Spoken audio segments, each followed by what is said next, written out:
क्या हुआ, हमने पहले मानव को समझा शरीर और जीवन के रूप में, फिर जीवन और शरीर में कुछ कुछ क्या क्रियाएं होती हैं, दोनों मिलके क्या क्रिया करते हैं ये देखा। अब हम जीवन पे फोकस करेंगे, है ना, और जीवन को डिटेल में समझेंगे कि जीवन में और क्या क्या होता है। अभी तो हमने कहा केवल विचार होता है ना शीशराम भाई, लेकिन जीवन में जो है ना, किन्होंने बोला कि भाई आखिर जैसे ये अपनी बिटिया खुशी या कि वो कुछ सोचती हैं और नहीं हो पाता है, ये कैसे होता है कशिश ने पूछा था, है ना, कि कैसे, और उन्होंने तो बोला था कि जो चाहती वो हो कैसे नहीं पाता, वो तो प्लानिंग की ज़रूरत है ना। हाँ जी, आपका कुछ क्वेश्चन है खुशी बेटा का? हाँ पूछिए बेटा, आप पूछिए, तब तक मैं इसको मिटा रहा हूँ, है ना।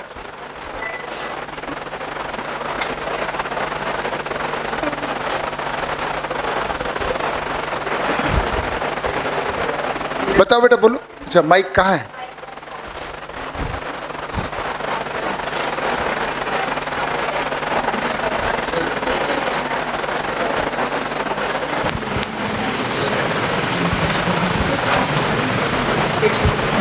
हाँ जी सर, जैसा कि मेघा दीदी ने पूछा था कि हम मरने के बाद मतलब कि याद नहीं रहता है ऐसा। हाँ, हाँ। तो हमारे सर बता रहे थे कि हमारे यहाँ एक लड़की थी, उसके मरने के बाद उसे मतलब कि दूसरा जीवन लिया था। हाँ। तो उसे मतलब कि सब कुछ याद था। हाँ, तो वो अभी कपिल भाई ने भी ऐसे ही बताया था।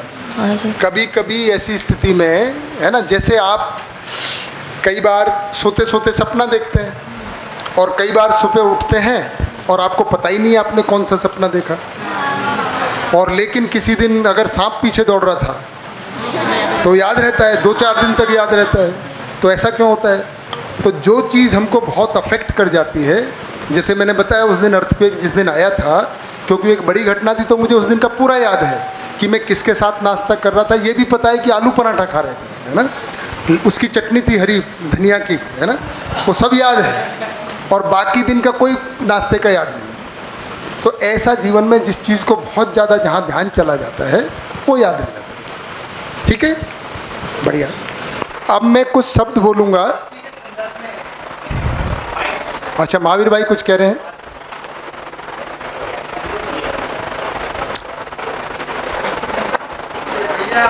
हाँ जी महावीर भाई। सोते कौन है, कौन सोता है, मस्तिष्क सोता है क्या? हाँ जी, हमने अभी बताया है कि ज़्यादातर जो सोने की आवश्यकता है वो मस्तिष्क की है। तो फिर बेहोश कौन होता है? वो भी मस्तिष्क की होता है। तो फिर मच्छर काट जाता नींद में, तो हाँ। वो सूचना किसको देता है वो? तो नींद में, बेहोशी में नहीं। अगर बेहोशी में मच्छर काटेगा तो कुछ नहीं करेंगे। तो फिर वो नींद में भी तो हाथ हिला ही देते हैं ना अपन। नहीं नहीं, नींद में बेहोश नहीं होते। नींद में मस्तिष्क का कुछ पार्ट सो जाता है, कुछ जगह रहता है। कुछ पार्ट सोता है और मतलब कुछ पार्ट क्रियाशील रहता है, जो हम जरूरी जो जीवन निर्णय लेता है उतने के लिए मस्तिष्क का प्रयोग होता है।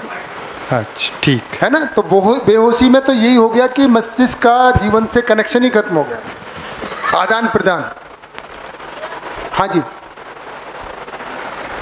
जी बताइए। जो मस्तिष्क में भी है ना, मैंने पता नहीं सही है कि गलत है, लेकिन मैंने पढ़ा भी है कि मस्तिष्क का सारा जो कई हिस्सों का बना होता है, तो उसका कुछ हिस्सा होता है वो सोता है, उसको आराम की ज़रूरत है। कुछ हिस्सा जो बॉडी को कंट्रोल करता है, श्वसन पाचन क्रिया, वो जागृत अवस्था में होता है। बिल्कुल, इसीलिए मैंने कहा कि वो तो जगह ही रहता है, पूरा मस्तिष्क भी नहीं सोता है। हाँ, इसीलिए शरीर पूरा सोता ही नहीं। हाँ, है ना, बिल्कुल। तो अब हम अभी तक जो पहला चैप्टर है मानव में व्यवस्था, इसी को कंटिन्यू कर रहे हैं, है ना। अभी तक पहला चैप्टर ही चल रहा है। हमने कहा था, फिर से ध्यान दें कि मानव का सारा प्रयास सुख के लिए है ना, और वो समझ से ही सुखी होता है। और समझना क्या है? समझना और समझकर जीने से सुखी होता है। और समझना क्या है? व्यवस्था को समझना है। और व्यवस्था को हम 5 लेवल पे समझेंगे। मानव में व्यवस्था, तो कल से हमने मानव व्यवस्था को ही समझ रहे हैं। मानव की आवश्यकता, मानव क्या है, मानव में क्या क्या होता है, सोते क्या होता है, जगते हुए पूरा मानव क्या सोचता है, कैसे करता है, डिटेलिंग में देख रहे हैं। अब हमने कहा कि मानव जीवन और शरीर का संयुक्त स्वरूप है ना। तो दोनों की क्या क्या क्रियाएं हैं, दोनों मिलके क्या करते हैं, ये सब हमने देखा।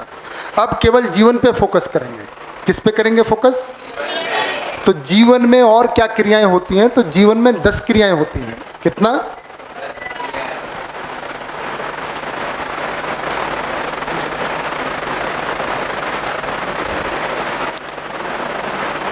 मानव में व्यवस्था का पार्ट है ना। अब इन 10 क्रियाओं को समझेंगे हम। ठीक है किशोर भाई?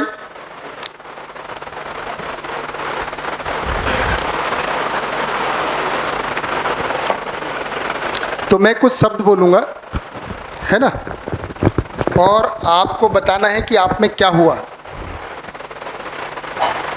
है ना। तो ध्यान से सुनेंगे। गुलाब, अभी मैं और पहले थोड़ा नए लोगों को मौका दें। आप लोगों ने शिविर किया हुआ है तो आपको तो थोड़ा जानकारी होगी। जैसे कमलेश भाई हैं, बच्चे हैं, और जो नए लोग हैं ना भैया, पहले नए लोगों को थोड़ा सा मौका दें। मैंने पहले दिन बोला था कि जिन्होंने पहले शिविर कर लिया, कोई बात नहीं, वो एकदम तैयार है, एकदम है ना दीदी, एकदम तैयार है। तो रसगुल्ला, एक तो क्या हुआ? गुलाब, रसगुल्ला।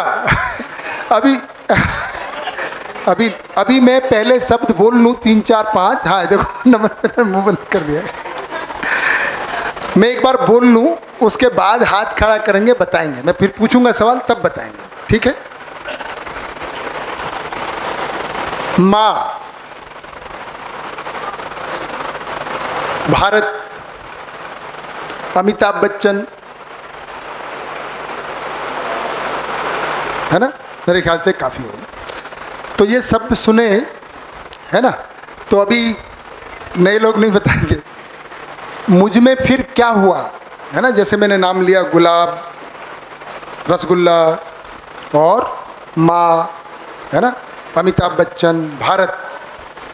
तो क्या हुआ इन शब्दों को सुन के? आप लोग पीछे क्यों जा बैठे हैं? नाजिया और ना है जी। अच्छा, बात करते करते पीछे ही बैठ गए, कोई बात नहीं। हाँ जी कपिल भाई। इमेज आई, हाँ।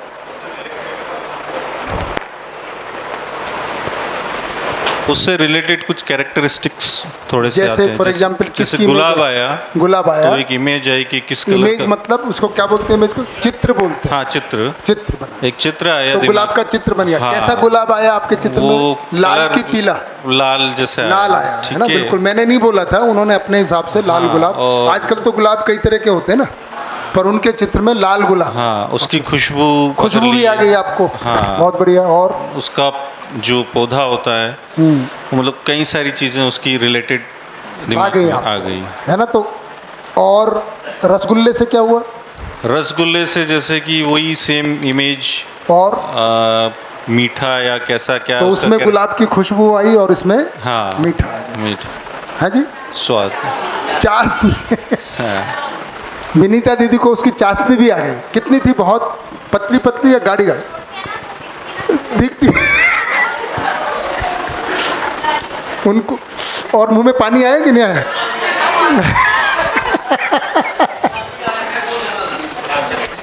तो ये सब जो क्रियाएं हुई, ये जीवन में ही हुई। तो इनका हम नाम देते हैं, बच्चों को पता ही। जो इमेज बनी, सबको बना ना इमेज, चित्र बना सबके अंदर कि नहीं बना? किस किस के अंदर बन गया? कि गुलाब का, रसगुल्ले का, सबके अंदर है, सबके अंदर बन गया। बहुत बढ़िया। इस क्रिया का नाम है चित्रण। तो ये क्रिया जीवन में ही होती है कपिल भाई। हमने केवल सुना और सुनने से चित्र बन जाए तो ये हम जो जीवन है, जीवन में क्या नाम की क्रिया होती है? चित्रण बनता है। और उसी से जुड़ा जो आपने कैरेक्टरिस्टिक बताया इन्होंने, खुशबू आ जाना, उसका स्वाद, मीठापन आ जाना, उसका स्वाद भी है ना, वो ऐसा नहीं होगा लाइन में लग के।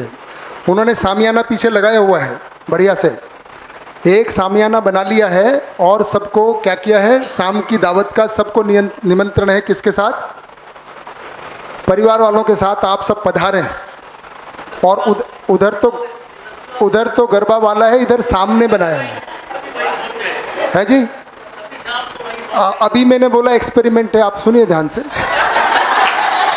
उतनी पूरी बात नहीं सुनते हैं मतलब। कंवर भाई, मैंने अभी तो कहा थॉट एक्सपेरिमेंट है ना, इससे पता चलेगा कि जीवन में क्या क्या होता है। तो इन्होंने कहाँ लगाया, उधर तो गरबा वालों का, इन्होंने इधर सामने जो सामान है इधर, क्योंकि कम लोग हैं, उधर लगाया है। 100-125 लोगों को बुलाया उन्होंने, कुछ गांव वालों को मतलब अपने भीलवाड़ा वालों को बुला लिया, यहाँ से करीब 80-100 लोग हैं, बाकी 50 लोग उन्होंने वहाँ से बुलाए, लेकिन आप सबको तो बुलाया ही है ना। और इधर आप सब अपने परिवार वालों के साथ कपड़े वगैरह बदल के शाम को, आज थोड़ा सा क्योंकि इंतजाम है तो भोजन 6:30 या 7 की बजाय 7:30 रखा है, गोष्ठी 8:30 से 9:30 है ना, ऐसा ये एक्सपेरिमेंट है। बाकी सब वही खाना मिलेगा जो वहाँ लगा मिलेगा है ना। तो उन्होंने कहा कि भाई आइए, और जैसे ही आप पहुँचे तो बढ़िया से सामियाना लगा हुआ है। कौन से कलर का लगा हुआ है जी? लाल कलर का। सबका चित्र बन गया, कौन से कलर का? लाल कलर का। सामियाना मतलब तंबू, टेंट, उसको सामियाना भी बोलते हैं बेटा उर्दू में, है ना, टेंट। और उसमें झालर लगी हुई है, वो कौन से कलर की लगी हुई है? गोल्डन। सब एक तय कर लें, गोल्डन की वाइट? गोल्डन कलर भैया, ठीक है, गोल्डन कलर। अंदर में टेबल लगी हुई है गोल, और उनके ऊपर कपड़ा है, कौन से कलर का है? वाइट। चलिए वाइट। कुर्सियां भी हैं और कुर्सियां के ऊपर भी कपड़ा है, वो कौन सा है? अरे यार तय करके बैठे हो, वाइट। सब ठीक है, सबको चित्र बन गया। अब इन्होंने, है ना, आपका स्वागत किया, अंदर बोला कि भाई देखिए ऐसा है ना, कि यहाँ पे ऐसा मत सोचो सुनील अग्रवाल भाई की पार्टी है, उदार व्यक्ति हैं, जो आपको लेना है वो ले सकते हैं। ये मत बोलना कि वहाँ क्या लिखा हुआ है कि नहीं है, आप इच्छा करो, सब है वहाँ पे। और इसको बफे बोलते हैं, क्या बोलते हैं? सब चीज़ें लिखी हुई हैं, है ना। आपको क्या करना है, अपनी प्लेट उठानी है, काफ़ी बड़ी प्लेट है, कौन से कलर की है? वाइट कलर की है, बिल्कुल। और उसमें टिश्यू पेपर भी है, वो आपको नीचे रखाना है, और अब आपको लेना है और अपनी अपनी प्लेट को सजाना है। सजा लीजिए। मैं सबसे पूछूंगा आपकी प्लेट में क्या है? खाना नहीं है, खाना नहीं है, मुंह में पानी आ गया, वो आने दीजिए।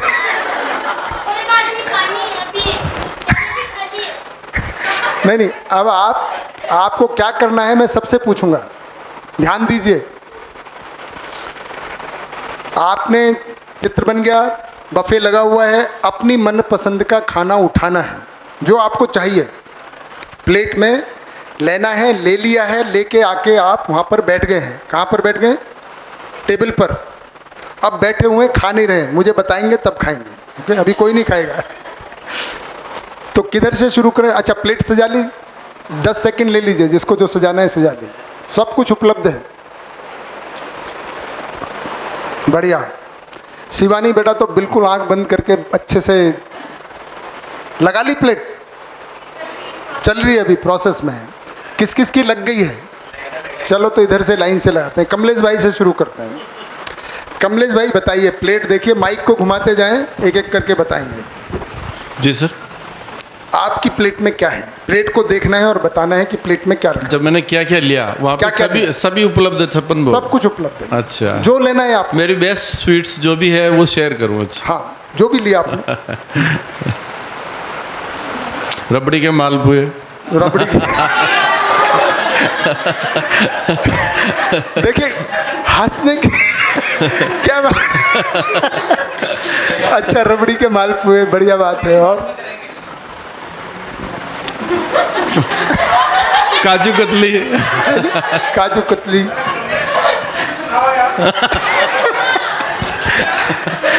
रबड़ी के मालपुए और काजू कतरी। कितने पीस लिए बेटे भैया? 2 पीस तो काजू कतली के, 4 मालपुए के। 4। और अब आगे हाँ हो गया आपका इतना खाना? सारा अच्छा बताओ बेटा, नमन बेटा आपकी प्लेट में क्या है? पूड़ी, पूरी, पनीर की सब्जी, कितनी पूरियां हैं? 4 4 पूड़ियाँ हैं, पनीर की सब्जी, 1 कटोरी पनीर की सब्जी है, 4 काजू कतली है, 4 और काजू कतली, 2 कटोरी रसमलाई है, 2 और कटोरी रसमलाई, 1 पूरा पापड़ है। 1 पापड़। बहुत बढ़िया। नंदिनी बेटा आप बताइए आपकी प्लेट में क्या है? दाल मखनी है क्रीम के साथ और धनिया है उसके ऊपर। आराम आराम से आराम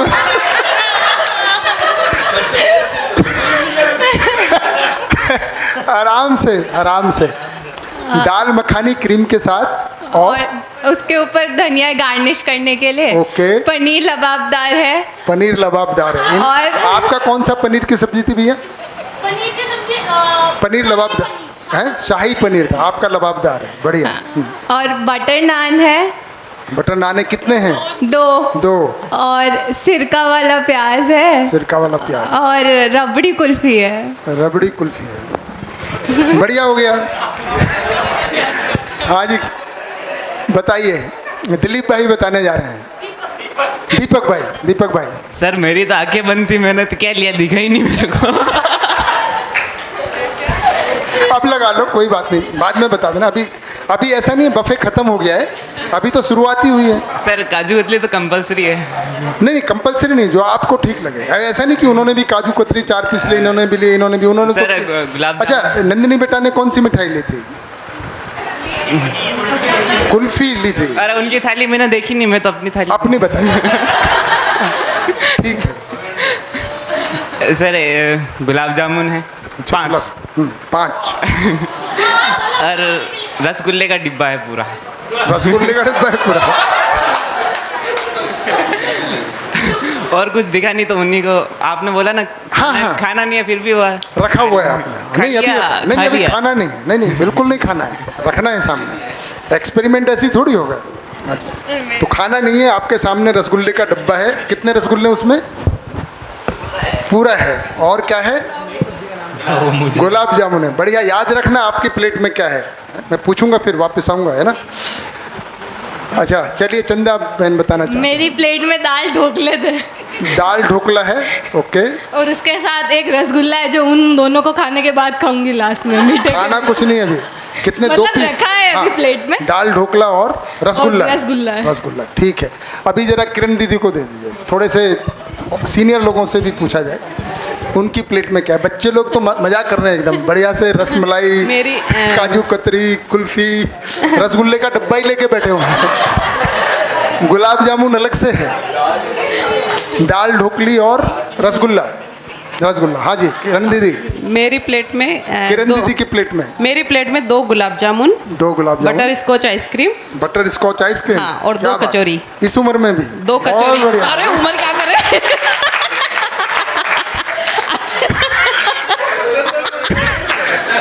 कोई दिक्कत क्यों, छोटे और बड़े खा नहीं सकते हैं क्या? मैं सोच रहा था कुछ। अच्छा मैंने सोचा था इनकी प्लेट से कुछ अलग प्लेट लगा इसलिए बाईपास करके तो जब अच्छी चीजें अच्छी खाएंगे ना। बिल्कुल क्या नॉर्मल क्यों खाएंगे? नहीं बिल्कुल दोबारा से बताएं क्या क्या है। हाँ, 2 गुलाब जामुन, 1 आइसक्रीम और 2 कचौरी और बटर नान और खोया पनीर। बहुत बढ़िया। मैं तो अभी भी यही खाती हूँ। कोई बात, जरा इंदु दीदी को और दीजिए। नमस्कार। नहीं इंदु दीदी बताइए, देखो हमको कुछ जानकारी मिलेगी आपके बारे में। क्या प्लेट लगा रही हैं आप? अच्छा हाँ जी। 2 पूरी, आलू की सूखी सब्जी। आलू की सूखी सब्जी? नहीं आलू तो खाती नहीं हूँ, सोगन है। लौकी की सूखी सब्जी, लौकी भर की सब्जी। और 2 क्या? 2 पूरी और लौकी की सूखी सब्जी। हाँ और 1 सब्जी और कौन सी? लौकी के अलावा? चौले की सब्जी, छोटी चौले की सब्जी। ये क्या होता है? चावले? हाँ चावले की सबको पता है, मुझे थोड़ा नहीं पता। हाँ। चौले की सब्जी और मिठाई में 2 मालपुए। 2 मालपुए, इनके 4 थे। अच्छा नहीं बस रबड़ी मालपुए थे, कोई बात नहीं, 2 मालपुए। और आंवले की बहुत अच्छी लगी थी तो वो और रख देंगे। आंवले का अचार। हाँ आंवले का जो आज अच्छा लगा था बहुत। चलिए कांवर भाई के लिए पास कर दें थोड़ा पहले, है ना। मैंने देखा जी मिठाइयों की स्टॉलों में बहुत भारी भीड़ हो रही है और अभी तंदूर खाली है जो है। हाँ तो मैंने गाजर का हलवा जो है थोड़ा लिया और सीधा तंदूर पे। थोड़ा मतलब कितना? बस ये 2 चम्मच गाजर का हलवा। और फिर फटाफट मैं तंदूर पे चला गया क्योंकि वहाँ भीड़ नहीं है अभी, बाद में भीड़ हो जाएगी। तो दाल और तंदूर की रोटी जो है लिया दो, क्योंकि और उसके बाद फिर ये प्रोग्राम, क्योंकि ज़्यादा मिठाई खा नहीं सकते शुगर वगैरह के चक्कर में। नहीं मिठाई कुछ रखेंगे। मैं गाजर का हलवा खा ली। अच्छा काजू कतली बाद में लूँगा क्योंकि अभी भीड़ तो हो रही वहाँ है। पे शुगर उगर है तो करेला भी रखा हुआ है। करेला रखना है कि नहीं रखना है? करेला? हाँ करेला तो बहुत बढ़िया बनता है जी। तो वहाँ है भाई, आपको क्या दिक्कत है? रखो ना मतलब। चलो करेला। अच्छा चलो रख लिया। कह रहे शुगर है, मीठा नहीं खाना है तो करेला खाओ भाई, फिर क्या दिक्कत है? अब वहाँ रखा ही हुआ है, उसको उठा नहीं रहे मतलब। हाँ वो खाना खाओ और क्या है, मीठा नहीं खाते। बहुत बढ़िया। कंवर भाई अब कौन बताना चाहेंगे किसकी प्लेट अट्रैक्टिव है? हाँ जी नाजिया बहन के पास पहुँचे। अच्छा आप बताओगे बेटा। एक माइक तब तक उधर पहुँचा दिया, इधर का माइक कहाँ? हेलो। हाँ भैया। हाँ जी। अच्छा क्या हेमेंद्र भाई। मेरी प्लेट में है पिज्ज़ा बर्गर। कोई बात नहीं, पिज्ज़ा बर्गर और डोसा। कौन सा पिज्ज़ा है, मार्गरीटा है कि फार्म हाउस? मार्केट वाला है। मार्टिप्रा, ये कौन सा पिज्ज़ा है? नहीं पिज्ज़ा तो मालूम नहीं कौन सा है, लेकिन पिज्ज़ा नहीं बताना पड़ेगा। आपने पिज्ज़ा लिया है, ऐसे थोड़ी कोई भी पिज्ज़ा ले लिया। चीज़ पिज्ज़ा। चीज़ पिज्ज़ा, हाँ वो मानेगा। चीज़ पिज्ज़ा है। और बर्गर कौन सा है? देखो पूरा अच्छे से देखो उसको, कौन सा है वो बर्गर?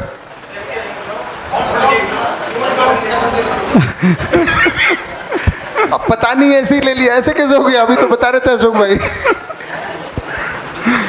सोच है ये लेते हैं, ले लेना है। आलू वाला है, आलू की टिक्की वाला बर्गर है ना? हाँ आलू वाला। हाँ आलू वाला है, बढ़िया। चलो नाजिया बेटा आप बताओ आपकी प्लेट में क्या? 2 जामुन, रसमलाई और तंदूरी रोटी, मटर पनीर की सब्जी और दाल। बढ़िया। इधर आ जाते हैं, जरा विनीता दीदी से और पूछते हैं। माइक इधर है जी। कोई दिक्कत नहीं। आपको ही लेना था सलाद, आपने लिया। करेला भी हमने जबरदस्ती बोला है कि भाई ले लो, क्या दिक्कत है? विनीता दीदी। हाँ जी नमस्कार। देखिए विनीता दीदी की प्लेट को देखें। मैंने फ्रेश मटर की बनी मटर मसाला है, थोड़ी सी वही रखी है और 2 चपाती रखी है। 2 चपाती? हाँ बस फिलहाल अभी इतनी रखी है, खत्म हो जाएगी तब। नहीं ऐसा कुछ नहीं, एक ही बार लेना है सब कुछ, जो लेना है ले लो। अच्छा एक बार में ही लेना? हाँ इसलिए खानी तो है नहीं, ये लेनी है, खानी नहीं है, खत्म नहीं होगी। नहीं हाँ खाना नहीं है भाई, मतलब जो रखना है रख लीजिए आप। मिठाई में मुझे जलेबी पसंद है, वो शादियों की, क्योंकि वो स्टॉल वो शादियों की अलग बनती है तो वहाँ से बस वही लूँगी मिठाई में जलेबी। और दम आलू ले लूँगी अगर है चिंता की बात नहीं है। दम आलू 2 रोटी, फ्रेश मटर की चटनी, नहीं मटर की सब्जी, मटर मसाला, मसाले वाली 2 रोटियाँ और जलेबी। हाँ बस 3 चीज़। ओके। नहीं जलेबी। जुगल किशोर भाई आप और बताइए, फिर इन बच्चों पे आते हैं। तब तक माइक ले लो कोई। मुस्कान बेटा आप भी जरूर, आपको भी बताना है? हाँ ठीक है, पहले इधर का हो जाए पूरा। जुगल किशोर भाई बताइए। इसको पता है। डोसा, दाल और आलू की सब्जी और 4 पूड़ी। डोसा, दाल, आलू की सब्जी और 4 पूड़ी।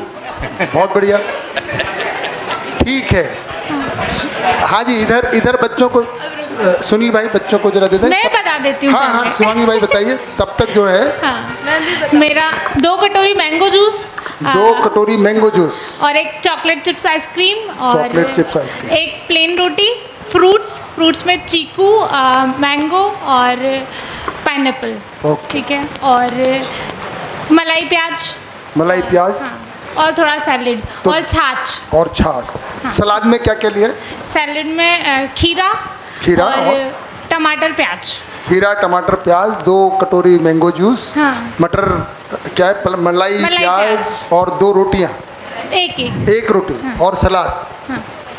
बढ़िया। मैं बताऊँ? रेना बेटा। मैंने सबसे पहले तो पानी से परेशान है, कोई बात नहीं, बताइए। फिर मैंने इधर सबसे पहले तो हनी चिली पोटैटो रखा अपने। है जी, honey chilli potato. Honey chilli potato, okay. और फिर उसके बाद क्रिस्पी कॉर्न और काजू कतली और वेनिला चॉकलेट मिक्स आइसक्रीम और पनीर बटर मसाला और नान रखी। और उसके साथ जो एक्स्ट्रा चीज़ थी, लाइक चीज़ जो होती है, चीज़ पराठा चीज़ वाला और Schezwan rice. Very good, Schezwan rice. खुशी बेटा को और जरा दे दो। खुशी बेटा आप बताओ, कौन बताना चाहेंगे इधर, किसकी प्लेट कौन बताना चाहेंगे? कोई तो बताओ। कशिश, खुशी आप नहीं बताओगे बेटा? रेखा बेटा आप बताओगे? शर्मा रहे हो आप तो, चलो उनको दे दो। आशा बेटा को दो। चलो देखो नाजिया ने क्या क्या लिया था, ध्यान है ना, आपकी ही सहेली है। रसमलाई और वो पनीर क्या है, गुलाब जामुन, है ना। जीवन में नमस्कार। हाँ जी, आशा बेटा बताइए। दाल पूरी। हाँ जी भैया, उनकी सुने। खीर और जलेबी। जलेबी, खीर जलेबी और बस खीर और जलेबी, ओके बढ़िया। चलिए दिशा बेटा की और प्लेट देखते हैं, फिर इस बात को आगे बढ़ाते हैं, है ना। हाँ। बाकी सब भी अपनी प्लेट रखें। 1 मिनट, नमस्कार। हाँ जी, देखिए दिशा बेटा क्या बता, हो गया बेटा? हाँ जी बताइए। हाँ, मेरी प्लेट में था था नहीं सामने है। मेरी प्लेट में है लाल चटनी। हाँ, ओके। और छाछ की गिलास और एक मक्के की रोटी। बस। हाँ, मक्के की रोटी, लाल चटनी और छाछ। मुस्कान बेटा आप भी बताना चाह रहे हो? बताना चाह रहे हो आप? अब जो बताना चाहते हैं अपने से अब उनका है ना। हाँ जी, आप बता रहे बेटा? हाँ, ये इतना सुन लिया आप, पनीर तो अब सब तेल हो गया। तेल हो गया। तो मैं दाल लूंगी। दाल वो तुअर वाली दाल, येलो वाली। तुअर दाल, येलो दाल और रोटी, क्योंकि पूरी वो तेल। कोई बात नहीं, रोटी और दाल। हाँ। बहुत बढ़िया। और किसी को बताना है क्या, जिसको लगता है कि हाँ खुशी बेटा बता रहे हैं, और इनको भी बताएं। ठीक है, तो पहले खुशी बेटा का हो जाए, फिर आपका होगा। दही बल्ला। दही बड़ा, ओके। और रसमलाई, डोसा और वो रसमलाई, दही बड़ा, डोसा और पनीर की सब्जी, लबाबदार या शाही पनीर? शाही पनीर, बढ़िया। हेमंत, मोहित भाई। सर सबसे पहले तो मैंने सैलेड लिया। सबसे पहले बात सब एक ही साथ लेना है? सब एक साथ ही लेना है। अच्छा, तो सलाद लिया? पहले सलाद। हाँ। उसके बाद मैंने लच्छा पराठा लिया। लच्छा पराठा, ठीक है। उसको चूरा, उसके ऊपर मैंने नमकीन जो होती है ना, सेव टमाटर की सब्जी, हाँ। वो डाली। और उसके ऊपर फिर जो प्याज होते हैं ना बारीक बारीक कटे हुए, वो डाले, उस पर नींबू डाला, बस।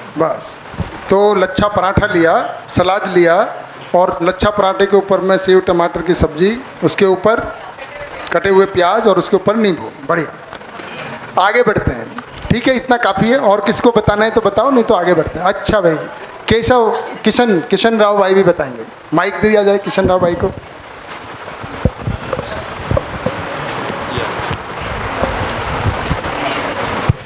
सर पहला तो खीर, हाँ, और बाटी, चूरमा और थोड़ी सभी मिठाई। कौन? नहीं ऐसा कुछ नहीं। अच्छा, मिठाई बताना पड़ेगा। एक जलेबी एक आपकी एक है कि 2 जलेबी है? एक जलेबी है कि 2 है? नहीं 2 जलेबी, ठीक है। हाँ जी, एक जलेबी, एक गुलाब जामुन, एक खीर, एक कटोरी खीर, एक गुलाब जामुन और एक जलेबी, हाँ, 2 बाटी, चूरमा और लाल चटनी और धनिया की भी चटनी, ओके। इतने में मैं सपने से उठ गया। बहुत बढ़िया। सबकी प्लेट बना के रखें, अभी खाना नहीं है। अब मैं आपसे बात करूंगा। हाँ जी, तो ये जो क्रिया हुई अभी, है ना, जब इतनी सारी चीज़ें हमारे सामने होती हैं और हम कोई एक चीज़ को लेते हैं, इस क्रिया का क्या नाम देंगे, क्या बोलेंगे? ये क्या किया आपने? इतनी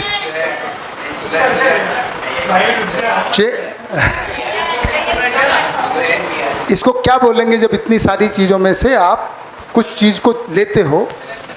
चयन, चुनना ही बोलेंगे कि भाई इतनी सारी ऑप्शंस हैं हमारे पास, लेकिन हम किसी एक को लेते हैं। तो ये अभी देखो, ये पहले हुई या आपने जब लिया है ना बफे से तब हुई, या उससे पहले हो चुके थे? पहले। तो उससे लेने से पहले ये जीवन में ही होता है। तो जो चीज़ आप में स्वाद आता है ना, जिस तरह का आप स्वाद लेना चाहते हो, किसी को मालपुए का, रबड़ी मालपुआ, किसी को जलेबी, है ना, किसी को गुलाब जामुन, इन्होंने तो रसगुल्ले का डब्बा ही रखा हुआ है। तो ये क्यों, ये सेलेक्ट क्यों किया, ये चयन किया? क्योंकि इसका स्वाद आपको, तो आस्वादन के लिए, क्योंकि जैसे हमने बोला था ना कि भाई मुंह में पानी आ गया, तो ये स्वाद आप लेना चाहते हैं। तो कोई भी हम चयन करते हैं आस्वादन के लिए ही करते हैं, है ना। तो इसको क्या क्रिया को बोलेंगे? चयन, है ना। इस क्रिया को बोलते हैं चयन, क्योंकि आपने ये सब चीज़ों को, इतने सारे चीज़ों में से लिया। किस आधार पे लिया? जिसका स्वाद आपको लेना है। आपने काजू कतरी नहीं ली, रसमलाई नहीं ली, इन्होंने जलेबी नहीं ली, क्योंकि वही आपको उसी का स्वाद लेना है, उसी में स्वाद आता है ना। और आपने तो केवल लाल चटनी, मक्के की रोटी और छाछ, और आपका रसगुल्ले का डब्बा, वो याद रहेगा हमको, है ना। ठीक बात है। अब ये किस आधार पे लिया, है ना भाई? ये स्वाद तो है, लेकिन जैसे उन्होंने, है ना, एक चीज़ को देखा, दूसरी को देखा, है ना, दोनों में से, तीनों में से किसी एक को लेना, एक तो चुनना हो गया। पर सारी नहीं ली, कुछ को लिया, उसका क्या आधार होता है?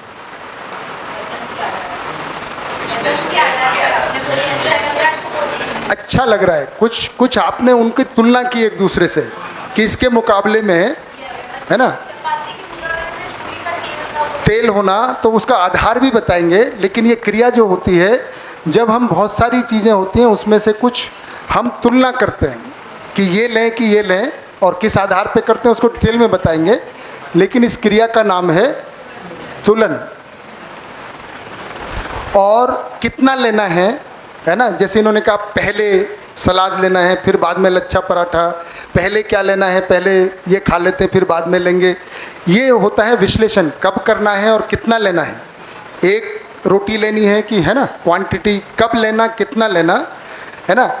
स्वाद के लिए चयन करना, लेकिन स्वाद पे भी इतनी सारी चीज़ों में से किसी एक को लेना चयन के लिए, उसका भी आधार होता है। तुलना करते हैं किस में ज़्यादा स्वाद, कम स्वाद, और क्या आधार है उसको बात करेंगे। लेकिन कितना लेना, कब लेना, ये इसको कहते हैं विश्लेषण। इतनी सारी क्रियाएं हुई, आपने उसका चित्र तो बन ही गया, पहले ही बना लिया था। टेंट का भी चित्र बना लिया, बफे का भी चित्र बना लिया, और बफे में क्या क्या चीज़ रखी हैं वो सारा चित्र बना आपने। लेकिन आपने वही चीज़ का चयन किया जो आपको, जिसमें स्वाद आता है। तो स्वाद कितने तरह से आता है, आस्वादन कितने तरह से होता है, उसको हम देखते हैं। आस्वादन कितने प्रकार से होता है? तो आस्वादन जो होता है वो 3 प्रकार से होता है ना।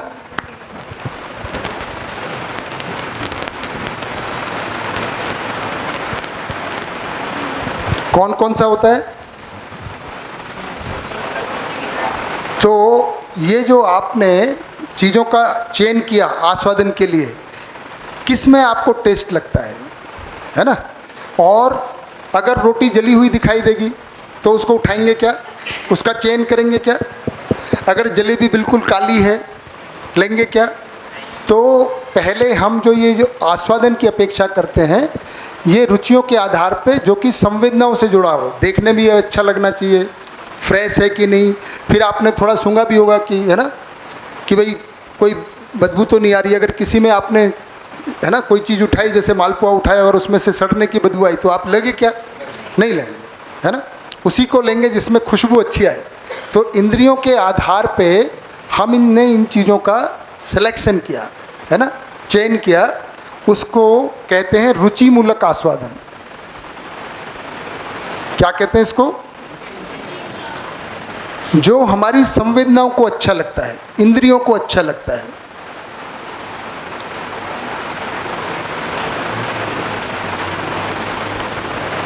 इंद्रियों के आधार पर जो हमको अच्छा लगता है उसको कहते हैं। तो उसके और उदाहरण हैं, जैसे भी आपको किसी को क्लासिकल गाना अच्छा लगता है सुनने में, आवाज़ तो एक ही है, लेकिन किसी को रॉक अच्छा लगता है, किसी को भारतीय, है ना, शास्त्रीय संगीत अच्छा लगता है, किसी को इंग्लिश म्यूजिक अच्छा लगता है। तो ये सब क्या है? किसी को हरा कपड़ा पसंद आता है। सबको एक जैसा हरा पसंद आता है क्या? देखिए सबकी ड्रेस कैसी हैं। बाज़ार में इतने सारे कपड़े होते हैं, उसी मॉल में अगर सब जाएंगे तो क्या एक ही कपड़ा लेंगे एक ही तरह का या अलग अलग लेंगे? वही तो कलर, वही मतलब वो कलर है, वो आपने तुलना किया कि वो तो है ही ऑलरेडी, है ना। तो उसके आधार पे भी सोचते हैं हम। सोचने के बहुत सारे आधार बताएंगे अभी, है ना, बिल्कुल सही कह रहे हो आप। परंतु कलर के आधार पे, वो देखने के आधार पे वो, है ना। तो सबका अपना अपना रुचि है, किसी को म्यूजिक अलग लगता है। तो इसी तरह खाने में भी अभी जो हमने एक्सपेरिमेंट किया, इसमें भी आपने जो आप में आपको स्वाद आता है, आपके टेस्ट का है, आपकी रुचि का है, वही आपने जो आपकी जीभ को पसंद है, जो आपको देखने में ठीक लग रहा है ना। तो ये सब कंवर भाई। दूसरा, मैं दोनों एक्सपेरिमेंट को जो हमने शब्द बोले हैं, है ना, उनको भी, और ये जो खाने का बफे लगाया सुनील भाई की दावत, तो इन दोनों को मिला के ही पूछूंगा। पहले मैंने 5 शब्द बोले थे, 4-5 शब्द। कौन से बोले थे? गुलाब, माँ। अब हाँ हो गया हाँ। तो अमिताभ का भी चित्र बना था कि नहीं बना था? बना था। कौन सा वाला? दाढ़ी वाला, बिना दाढ़ी वाला? दाढ़ी वाला। सबको वही बनता है आजकल, हम लोगों को वो नहीं बनता है। हम लोगों को वो वाला बनता है, हमारा अकबर एंथोनी वाला, है ना जी। अब हमने माँ शब्द लिया, तो जैसे कपिल भाई ने बताया था कि भाई जब गुलाब आया तो गुलाब का लाल रंग भी आ गया, उसकी खुशबू भी आ गई और उसका पेड़ भी आ गया बहुत सारा, है ना। तो कपिल भाई जब माँ का नाम लिया तो तब क्या आया?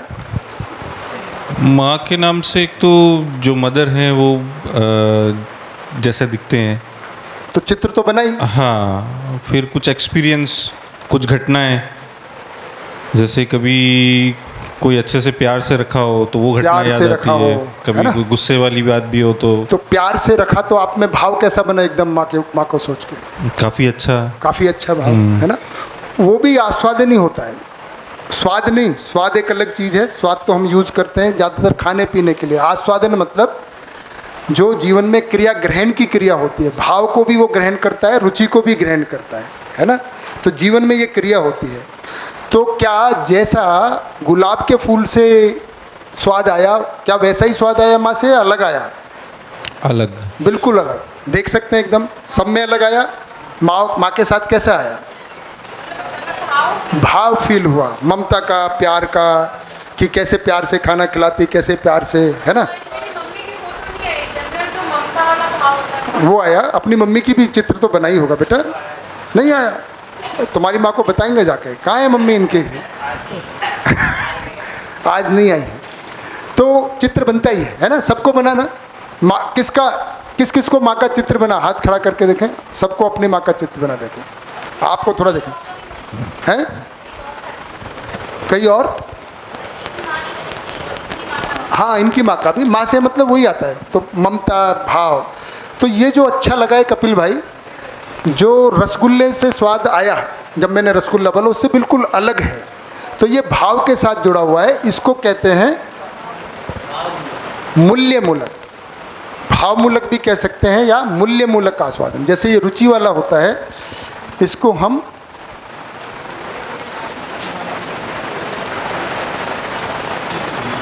ये मूल्यों का भाव है ना, कि जो प्रेम है, स्नेह है, ममता है, ये सब हमको आया। ये संबंध के सापेक्ष होता है, ये संबंधों में आता है, ये चीज़ों में नहीं आता है। आपको कुर्सी को याद करके ऐसा नहीं आ जाएगा कि अरे बड़ा स्नेह प्रेम, कुर्सी को याद करके आराम आएगा, थके हुए तो बैठ जाएंगे। तो रुचि मूलक ही है, ये सारा शरीर से जुड़ा हुआ है और ये कहाँ है, संबंधों के साथ जुड़ा हुआ है ना। कौन सा सुख ज़्यादा अच्छा लगता है, क्या लगता है आपको, भाव का? तो इसमें क्षणिक सुख होता है, इसमें भी होता है, क्या कहते हैं उसको, क्षणिक सुख, और इसको बोलते हैं दीर्घ बड़ा सुख।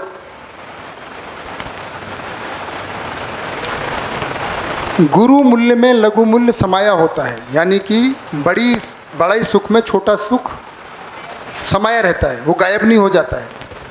जैसे, लेकिन बड़ा सुख कैसे होता है कि अगर आप ऑफिस में काम करते हैं, है ना कमलेश भाई, मान लीजिए, और आपको बॉस बोले कि भाई कोई जॉब है ना, भीलवाड़ा से आपको बम्बई जाना है, तो आप क्या करेंगे कि भाई टिकट देखने जाएंगे और पता चलेगा टिकट नहीं है, तो आप क्या बोलेंगे बॉस को, है ना, रिजर्वेशन नहीं मिल रहा है, तो जाएंगे कि नहीं जाएंगे? बॉस बोलेगा नहीं, लटक के चले जाओ, कैसे भी बस से चले जाओ, जाओगे क्या?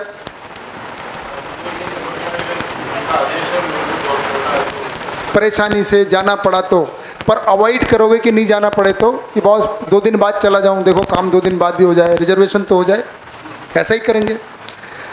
लेकिन आप जॉब यहाँ कर रहे हैं, माताजी और पिताजी परिवार बम्बई में हैं, और आपको यहाँ से छुट्टी मिली दिवाली की, और अब आपको जाना है और रिजर्वेशन नहीं मिल रहा है, तब क्या करोगे? तब तो जाना ही है, चाहे लटक के भी जाना पड़े, तब तो क्या करेंगे, जाएंगे। इसलिए वो बड़ा सुख है कि हम बड़े सुख में छोटे सुख को, रुचियों को नज़रअंदाज करते हैं कि भाई पहले शरीर के आराम की सोच रहे थे, बॉस का काम है, अगर वो बोलेगा तो 2 दिन बाद अगर रिजर्वेशन मिल रहा है तो तब चले जाएंगे।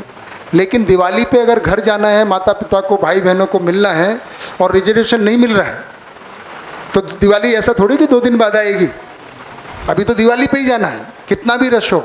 तो कोई ना कोई जुगाड़ करके, या तो किसी से सिफारिश, नहीं तो जैसे भी लटक के, हमने ये हॉस्टल में खूब देखा है ना, कि छुट्टी हुई और बस घर जाना है तो जाना है, होता है ना ऐसा बेटा, देखो कैसा होता है ना एकदम, क्योंकि ये गुरु मूल्य है। लेकिन आदमी की परेशानी क्या है, जब इनको नकार के, इनको परिवार में झगड़े किस बात से होते हैं, कि जब भाव को छोड़कर, संबंधों को छोड़कर हम रुचियों में सुख पाना चाहते हैं, खाने को लेकर झगड़ा करते हैं, तभी झगड़ा होता है रुचियों के आधार पे। अगर मूल्यों के आधार पे, मूल्य प्रधान विधि से जीते हैं, क्योंकि वो बड़ा सुख है, क्योंकि हमारे पास बड़ा सुख नहीं है तो छोटा सुख भी फिर नहीं मिलता है ना। भाई घर में अगर झगड़ा हो जाए तो कौन सा खाना अच्छा लग जाएगा, है ना। ऐसे ही अगर खाने की जैसे बात की हमने, अगर घर पर, है ना दिशा बेटा, कोई आपकी सहेली मिलने आती है बहुत पुरानी, तो क्या आप घर को सजाते हो उसके लिए? आ गई, जो घर में होता है वही खाते पीते हैं, और मिलके कितना मज़ा आता है, बहुत ज़्यादा घंटों निकल जाते हैं। माँ कहते रहते कुछ खा लो, बोले यार खाना तो हो जाएगा, है ना, खाना ठंडा हो जाता है, बातों से छुटकारा नहीं मिलता है, क्योंकि वो बात करने में इतना खुशी मिल रही है। लेकिन घर में हमने, है ना, पिताजी ने बॉस को बुला लिया, अब घर में कैसा माहौल है आतंक बहुत सारा है, घर की झाड़ी सफाई, सोफा को ठीक करो, ये करो, पूरा घर परेशान है, क्योंकि बॉस को बुला लिया है। अब उसको खुश करना है, संबंध तो है नहीं इतना ज़्यादा, बॉस है, केवल उसको प्रमोशन के लिए या उसके लिए करना है ना। तो क्या करते हैं, सहेली आई थी तो कुछ नहीं, जो घर में वही खिलाया, बॉस आ रहा है तो है जी, बाहर से भी बनवाएंगे, सबको पता है एकदम, है ना 2-4 तरह की मिठाइयाँ, ये सब। तो जहाँ संबंध नहीं है वहीं हम वस्तुओं का ध्यान देते हैं। चले, जहाँ संबंध होता है वहाँ ये रुचियाँ, ये वस्तुएं गौण हो जाती हैं, आवश्यकता होती है, ऐसा ही है। जहाँ संबंध होता है वस्तुएं गौण हो जाती हैं, आवश्यकता है। वो अगर प्रेम है तो फिर कैसा भी खाना पीना चल जाता है, प्रेम नहीं है तभी वो सब चीज़ों की ज़रूरत पड़ती है बहुत ज़्यादा, है जी। वस्तुओं से भरने की कोशिश करते हैं, और हमें बताया भी भाव को भाव से ही भरा जा सकता है। कमलेश भाई, हाँ जी।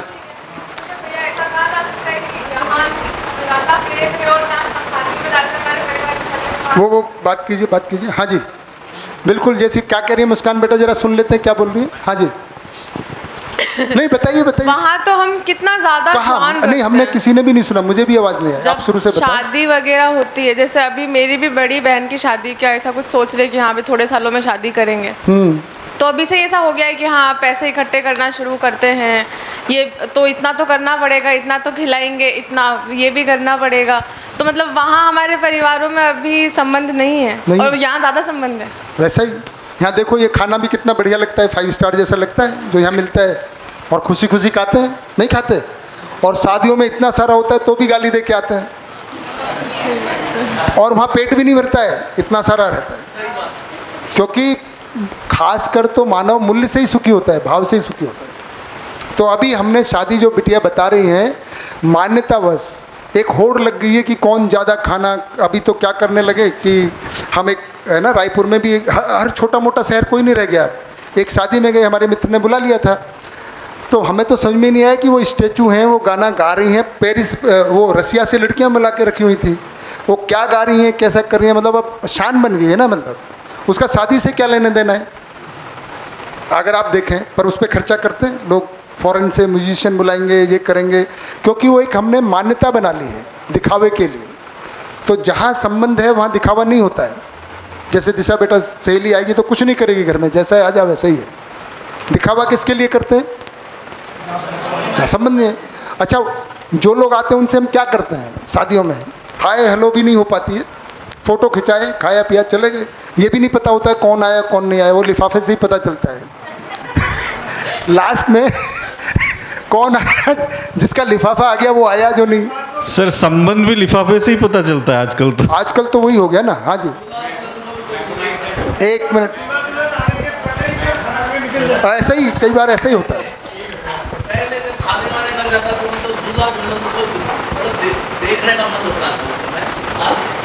अभी खाना खाए निकलो, और वैसे भी 2-4 शादियाँ एक ही दिन में होती हैं, थोड़ा यहाँ खाओ थोड़ा वहाँ खाओ, फॉर्मेलिटी हो गई। कमलेश भाई आप कुछ कह रहे पहले, अच्छा आप कुछ बोल रहे भैया, तब तक कमलेश भाई को वो माइक दें। मेरे प्रैक्टिकली बताता हूँ जो परिवार में मेरे घट रहा है। जैसे कि संबंधों में तो दिक्कत नहीं है, माँ है, पत्नी है, मैं हूँ। अब ये होता है कि हॉबीज़ का होता है, मिसेज को बाटी पसंद है, मम्मी को ये पसंद नहीं है, मेरे को ये पसंद है। अब डिसीजन होता है कि खाने में क्या बनाए, तो प्रस्ताव आता है कि बाटी बना ले, तो 2 को पसंद नहीं है, 1 को है। तो ऐसा नहीं है कि हमारे में कोई कंट्रोवर्सी है, पर जब ये चीज़ में होता है तो हॉबीज़ आप कहते हैं ना कि भाई वो संबंध अगर अच्छा है तो फिर उस पर क्या निर्णय होता है। निर्णय तो ऐसा नहीं है कि वो तीनों खुश होते हैं। अगर संबंध होता है तो किसी भी निर्णय से तीनों खुश हो जाएंगे, ये प्रमाण है। क्योंकि अगर समझ होती है, देखो ये समझ के साथ आता है, वहाँ पे ये पता रहता है कि भोजन करने का पर्पज क्या है, पोषण है ना, शरीर को पोषण है। क्योंकि अगर प्यार है तो सुखी तो है ही, तो फिर कैसा भी खाना चल जाता है। क्या ना मतलब, अगर प्यार नहीं है तो खाने के ऊपर लड़ाई होती है आपने। और आजकल तो घरों में 3 तरह का खाना माँ को बनाना पड़ता है। यही कहना चाह रहा हूँ। तो हमारे बेटे के लिए सब्जी हमेशा वो उसको तो समझ सिलेक्शन होता ही नहीं, उसका समझ का अभाव, प्यार प्रेम का अभाव है, भाव का अभाव है? नहीं बनानी पड़ती भाई। वहाँ पे पहले भी ऐसे ही होता था, जो थोड़ा बहुत संबंध को पहचानते थे। बल्कि हमारे घर में तो ऐसा होता था, एक बार बन गया दिन भर खाओ, फिर शाम को ही मिलेगा, अलग बनेगा। ज़्यादातर घरों में हमारा मतलब नहीं तो अभी क्या होता है, घर में 4 लोग होते हैं, बेटे को कुछ अलग पसंद है, बेटी को कुछ अलग पसंद है। अब माँ जो है दिन भर यही परेशान है, अच्छा कोई एक 10 बजे उठ रहा है, दूसरा रात को ही खाता है 12 बजे। तो ये सब क्या है, अव्यवस्था है, संबंध नहीं है। नहीं ये मतलब माँ तो बच्चों को खुश करने के लिए त्याग कर रही ना। नहीं कर तो रही है, पर अभी रुचियाँ ज़्यादा प्रधान हो गई ना। अगर संबंध प्रधान होगा तो बच्चा सोचेगा माँ को इतनी क्यों तकलीफ दें कि रात को भी जगे, दिन में भी परेशान रहे, सब एक साथ खा लें भाई। 8 बजे का खाना है, 8 बजे में जैसे यहाँ घंटी बजती है, क्या 7 से 8 मिलेगा, सब लोग आके अपना खा लेते हैं। सब ध्यान देते हैं क्योंकि वो स्टाफ को, छोटी संस्थान में ऐसा ही होता है, जब शिविर होता है तो हम बताते हैं भाई 7 से 8 हम समझा देते हैं। सुबह नाश्ता मिलेगा, 8 से 9 9 बजे से शिविर चालू हो जाएगा। इसलिए कर लेना है क्योंकि वहाँ पे जो स्टाफ है उसको लंच की भी तैयारी करनी है। आप कर लेंगे तो वो सब बाकी सामान को समेट के और करेंगे तो लोग फटाफट टाइम पे आते हैं, अपने आप से हो जाता है, क्योंकि वहाँ पे जो भाव रहता है समझ के साथ। ये भाव और समर्पण बढ़ाने का क्या तरीका है? समझ एक ही समझ का कोई प्रयोगशाला है? हाँ बिल्कुल, यही मैंने अभी बताया ना, ये प्रयोगशाला ही चल रही है ना यहाँ पे जो हो रहा है। देखो ना, किसी को कोई शिकायत चाय से, खाने से, पीने से, रहने से, ये तो क्या सर प्रयोगशाला है? नहीं, ये प्रयोगशाला नहीं है। मेरा एक प्रस्ताव हो सकता है सदन को नहीं हो। हाँ, ये सब एक दिखावा है कि मैं अच्छा हूँ। अच्छा। वहाँ पे आपके आर्गुमेंट नहीं चलते ना, इसलिए आप नहीं करते हो। बुरा मत मान लो, जैसे मैं अच्छा दिखना चाहता हूँ तो कहीं जाता हूँ तो कैसे हो, बस अच्छे मजे में। जरूरी थोड़ी मैं उस अपनी जो भीतर की कुरीतियों को दिखाने के लिए प्रेजेंटेशन दूंगा। यहाँ पे क्या है कि जैसे माहौल हो रहा है कि सबको अच्छा होना है, अंदर अपनी वृत्तियों को दबा के भी अपन मुस्कुराते हैं जी। तो घर में भी कर सकते हैं, घर में क्या? ये नहीं कह रहा हूँ मैं, तो प्रयोगशाला की बात हो रही कि वो रियलिटी चेक। भाई ये ऐसा है कि तो मैं या तो एक आदमी इतना समर्पण कर ले कि वो मिट ही जाए कि मैं हूं ही नहीं, तो परिवार में वो हो सकता है। देखो ये तो सभा जवाब देगी, क्योंकि देखिए हम तो निरीक्षण, परीक्षण, सर्वेक्षण की बात करते हैं। क्या लगता है, कितने लोगों को लगता है यहाँ दिखावा हो रहा है? 1 मिनट। अच्छा, आप इस पर क्लियरिंग कर सकता हूँ? हाँ जी बिल्कुल। जैसे कि घर पे हम होते हैं, जनरली खाने के टाइम में मैडम पूछती हैं कि क्या खाओगे। हाँ, कंटिन्यू में ही आएगा, ये आएगा यहाँ पर। तो मैं कहता हूँ कि बना लो कुछ भी, तो बोलते नहीं कुछ बताओ क्या खाओगे। मैंने कहा ठीक है आलू बना लो। बोले आलू तो सुबह बनाए थे। अच्छा, तो मैं कहा ठीक है फिर दाल बना लो। दाल तो कल ही बनाई थी। फिर मैं कहूँ बच्चों से पूछ लो। नहीं तुम बताओ क्या खाना है। मैंने कहा ठीक है फिर दलिया बना लो। अरे दलिया खाने की चीज़ है, कोई बच्चे नहीं खाएंगे। मैंने कहा ठीक है तुम जो चाहते हो बना लो। नहीं तुम बताओ। हाँ तुम बताओ। ये चलता है। फिर इसका वेरिफिकेशन बच्चों से भी हो सकता है इस बात का। हाँ। फिर बच्चों से पूछा जाता है कि भाई तुम बताओ। फिर बच्चे एक कुछ बताएगा, दूसरा कुछ बताएगा। एक कहेगा मैं ये खाऊंगा, दूसरा कहेगा मैं ये खाऊंगी। और हम फाइनली हम डिसाइड करते हैं कि ये बनेगा। और जब टेबल बैठते हैं तो वो कुछ होता है और ये मतलब आधा पौने घंटा डिस्कशन चलता है कि क्या बनेगा। हाँ। और फाइनल होगा कि हाँ ये बनेगा। और लेकिन बनता कुछ और है। बच्चे आते हैं स्कूल और कोचिंग से। हाँ। और सोच के आते हैं कि आज ये बना होगा। हाँ। क्योंकि सुबह डिसीजन हो गया था। हाँ। लेकिन जो मिलता है वो मिलता है। तो अब हम भी समझ गए हैं कि ये कहने से कुछ नहीं, कुछ भी कह दो बनेगा वही जो हाँ सोच के रखा हुआ है। तो प्यार से खा लेते हैं ना, और हम चुपचाप खा लेते हैं। बहुत बढ़िया, ये प्यार है। देखते भी नहीं है कि उसमें क्या है, क्योंकि हमें मालूम है ऐसी कोई खास बात नहीं है। पर जो कमलेश भाई का नहीं यहाँ अब मैं बताऊँ यहाँ पर भी। अच्छा, हाँ। जैसे हम कभी बाहर घूमने जाते थे पहले, अब तो 2-3 साल से बंद है। जैसे कभी शिमला गए या नॉर्थ ईस्ट गए, तो वहाँ पर हम होटल कैसा है, रूम कैसा है, ये सब देखते थे। खाने की क्या क्या व्यवस्था है वो सब हम देखते थे पहले से। और अगर थोड़ी सी कोई कमी होती है तो उसको हम 50 कंप्लेंट करते थे। लेकिन यहाँ पर हमने देखा ही नहीं कि खाना कैसा है क्या नहीं है, क्योंकि अभी ध्यान ही नहीं गया उधर।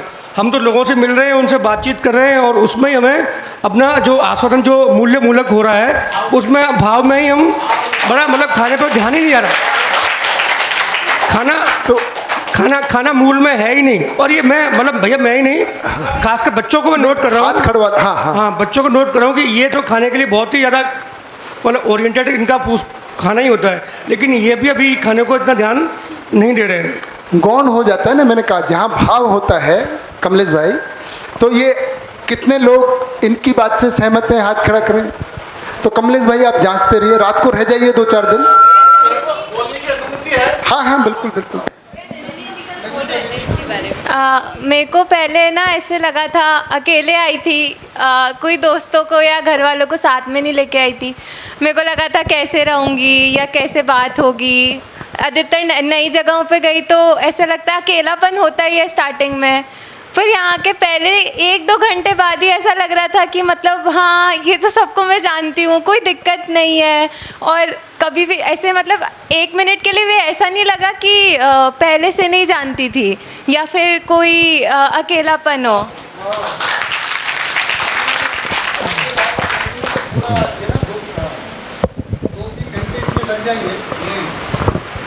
2-3 घंटे लग जाएंगे ऐसा। हाँ हो गया। देखिए प्रदीप भाई भी कुछ बोलना चाहते हैं।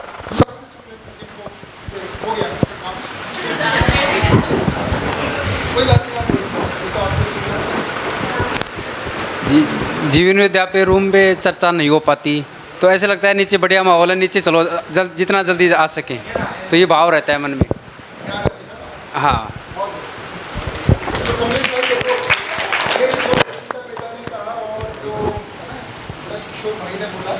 कितने लोग इस बात से सहमत हैं? थोड़ा हाथ खड़ा करें कि ऐसा ही यहाँ पे माहौल है।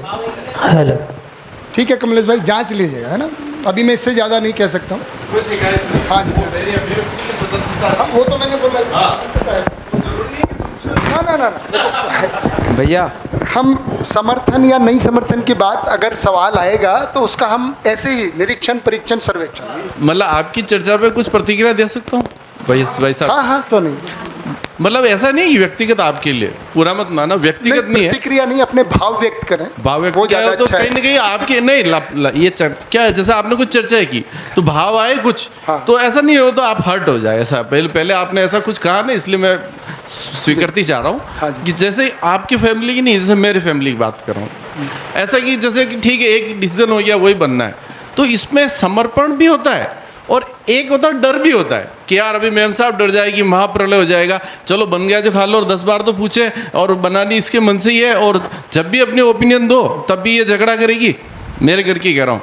तो ये क्या है कि ये भाव, प्रेम, ट्रांसपरेशन, समर्पण, ये आपको रियलिटी चेक, जो तार अंदर से जुड़े होते हैं पति पत्नी के, बाप बेटे के, जो भी है, तो उसको आप किसी शब्दों में तोलना मेरे ख्याल से पॉसिबल नहीं है। ठीक है, आप सोचते रहिए, जांचते रहिए। हमने आपका पूरे, हाँ नहीं कोई बात नहीं, हमने भाव व्यक्त कर दिए, बाकी आप जांचते रहे। प्रतीक भाई भैया, कुछ मतलब मेरा जो शिविर से अपेक्षा भी थी कहीं ना कहीं, और आपने वो वर्ड आज यूज़ भी किया, प्यार, तो मेरे को थोड़ा सा उसके बारे में जानना था कि जैसे हर चीज़ की यूनिवर्सल डेफिनेशन से उस चीज़ का रियल मीनिंग समझ में आता है, जैसे खुशी का रियल मीनिंग, सुख का रियल मीनिंग समझ में आया, स्वयं के प्रति विश्वास, तो मैं उस तरीके से प्यार के लिए भी क्या ऐसी कोई यूनिवर्सल डेफिनेशन होती है? वो 6वें दिन आएगी परिवार व्यवस्था में, तभी इंतजार। बिल्कुल ठीक, बिल्कुल हर चीज़, कोई भी शब्द यहाँ प्रयोग होगा वस्तु के रूप में क्या है उसको बताना मेरी जिम्मेदारी है। आपको कितना पहुँचेगा वो तो आप ध्यान देंगे, है ना। और सर मैं चाहता हूँ कि एक बार जब आप प्यार बताओगे तो मेरे हिसाब से आप अटैचमेंट को भी बताओगे, इसे अटैचमेंट क्या है। बिल्कुल, और फिर भी एक बार मोह को, अटैचमेंट को भी बताऊँगा। बिल्कुल सही बात। आप कुछ भी पूछिए, है ना। मुझे ऐसा लगता है कि आदरणीय नागराज जी का एक डिस्क्लेमर था, अफेक्शन को भी बताएंगे, बिल्कुल सबको बताएंगे। अफेक्शन को भी देखिए, आदरणीय नागराज जी को हम डिजिटल बाबा भी बोलते हैं कई बार, क्योंकि उन्होंने अस्तित्व में वास्तविकताओं को जैसा देखा है वैसा बताया है, हमने उसको समझा है ना, हमने अध्ययन किया है। और ये सवाल आपका ही नहीं था, जब मैं भी पढ़ता था तो मुझे इसलिए साइंस और मैथ्स अच्छा पसंद आता था, क्योंकि वहाँ पे स्पष्ट रूप से बताते थे भाई what is work, what is energy, बड़ा मतलब इलेक्ट्रिसिटी, वोल्ट, एम्पियर, सबकी एक एग्जैक्ट है। हिंदी में पता ही नहीं चलता था करुणा किसको कह रहे हैं, दया किसको कह रहे हैं, है ना। जैनेंद्र जैन को पढ़ेंगे तो कुछ अलग नज़र आ जाएगा, अज्ञे को पढ़ेंगे तो कुछ अलग नज़र आ जाएगा, प्रेमचंद को पढ़ेंगे तो कुछ और, एक शब्द की बहुत सारा, थोड़ा सा ऐसा रहता था। मैंने भी ओशो को बहुत पढ़ा है ना। तो यहाँ पे उन्होंने हर चीज़ को वस्तु के रूप में, प्रेम क्या है, स्नेह क्या है ना, भाव को भी अच्छे से बताएंगे। कौन से दिन बताएंगे? 6ठे दिन। हाँ जी, चलें आगे। कोई और मुद्दा क्लियर हो गया? तो हम कह रहे हैं कि अगर ये चीज़ परिवार में होती है, मूल्य मूलक, यानी संबंधों में मूल्य होते हैं। अब मूल्य क्या चीज़ है, थोड़ा इसको कर लेते हैं। अब पहली बार शब्द है ना मूल्य मूलक, मूल्य का मतलब क्या है ना। सुनील भाई, मूल्य की बात करते हैं, उसके बाद कहाँ करें, ये तो यहीं है, तो यहाँ पे कर लेते हैं, है ना। इसको भी पूरा नहीं हुआ,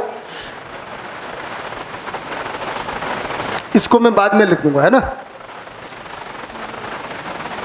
ये क्रियाएं मुझे याद हैं तो मैं इनको लिख दूंगा। अभी हम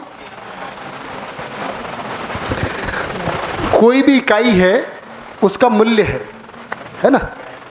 तो हम मूल्य और कीमत में फ़र्क देखते हैं। कई बार ऐसा लगता है मूल्य मतलब कीमत, किसकी कीमत क्या है, इसका मूल्य क्या है। तो पुराने लोग थोड़ा सा अभी शांत रखेंगे, बच्चों से पूछते हैं, है ना। थोड़े कमलेश भाई को नए में माने, पुराने में माने, नया। हाँ जी, नहीं कोई बात नहीं, बिल्कुल। तो बच्चों ये बताएं, मूल्य और कीमत अलग अलग है कि एक ही बात है? खुशी बेटा क्या लगता है? कशिश बेटा, मूल्य और कीमत, किसी चीज़ का मूल्य और किसी चीज़ का कीमत। दीदी आपका क्या नाम है?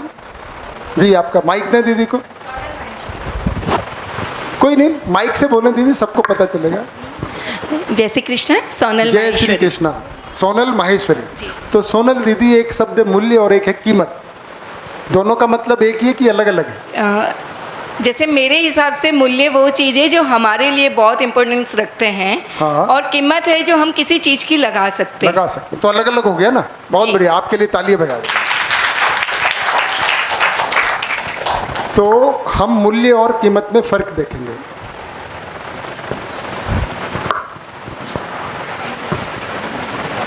क्योंकि हम मूल्य मूलक की बात कर रहे हैं, है ना। तो ये संबंधों के साथ होते हैं और संबंधों में भी मूल्य होते हैं, उसकी बात बताएंगे। लेकिन आज कुछ चीज़ों का उदाहरण लेते हैं ताकि आपको आइडिया लगे कि मूल्य का क्या मतलब है। क्योंकि अब ये बात खुली रही है और संबंधों में कैसे होगा ये आप सोचेंगे और 7वें 6वें दिन बताएंगे, है ना। पर आज उसका ट्रेलर कि तो अस्तित्व में जो भी इकाई है सबका मूल्य है। तो हम कुछ चीज़ों को लेंगे, जैसे गेहूँ है ना। हम यहाँ लिखते हैं वस्तु है 1 किलो गेहूँ, इसका मूल्य क्या है?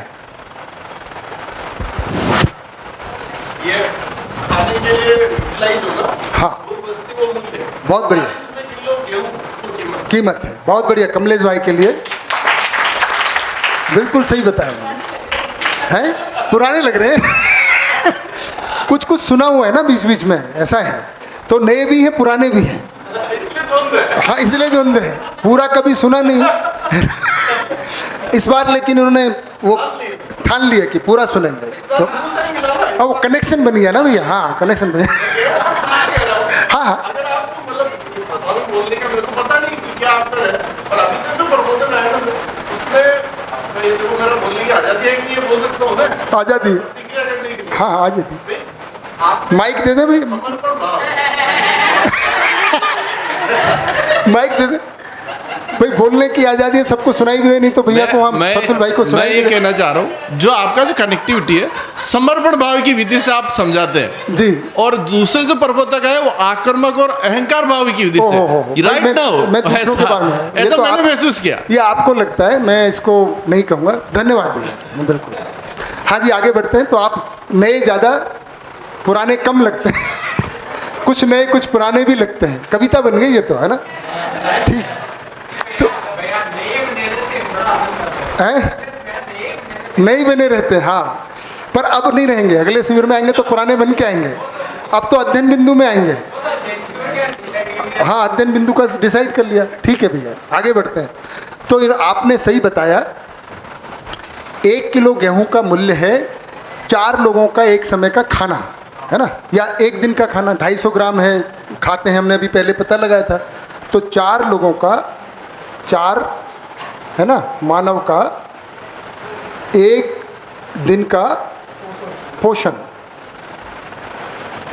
और कीमत आपने बताई कितनी है? 40 रुपये किलो, लगभग 30 रुपये है जी, 26, चलो 30 के आसपास, वो शहर पे डिपेंड करता है। अच्छा ये बढ़िया बात है। देखो कीमत हर जगह एक जैसी है कि अलग अलग है, और मूल्य हर जगह एक जैसा है। कितनी बढ़िया बात है। तो मूल्य सार्वभौम होते हैं और कीमत, कितनी बढ़िया बात पता चली। अरे क्या बात है,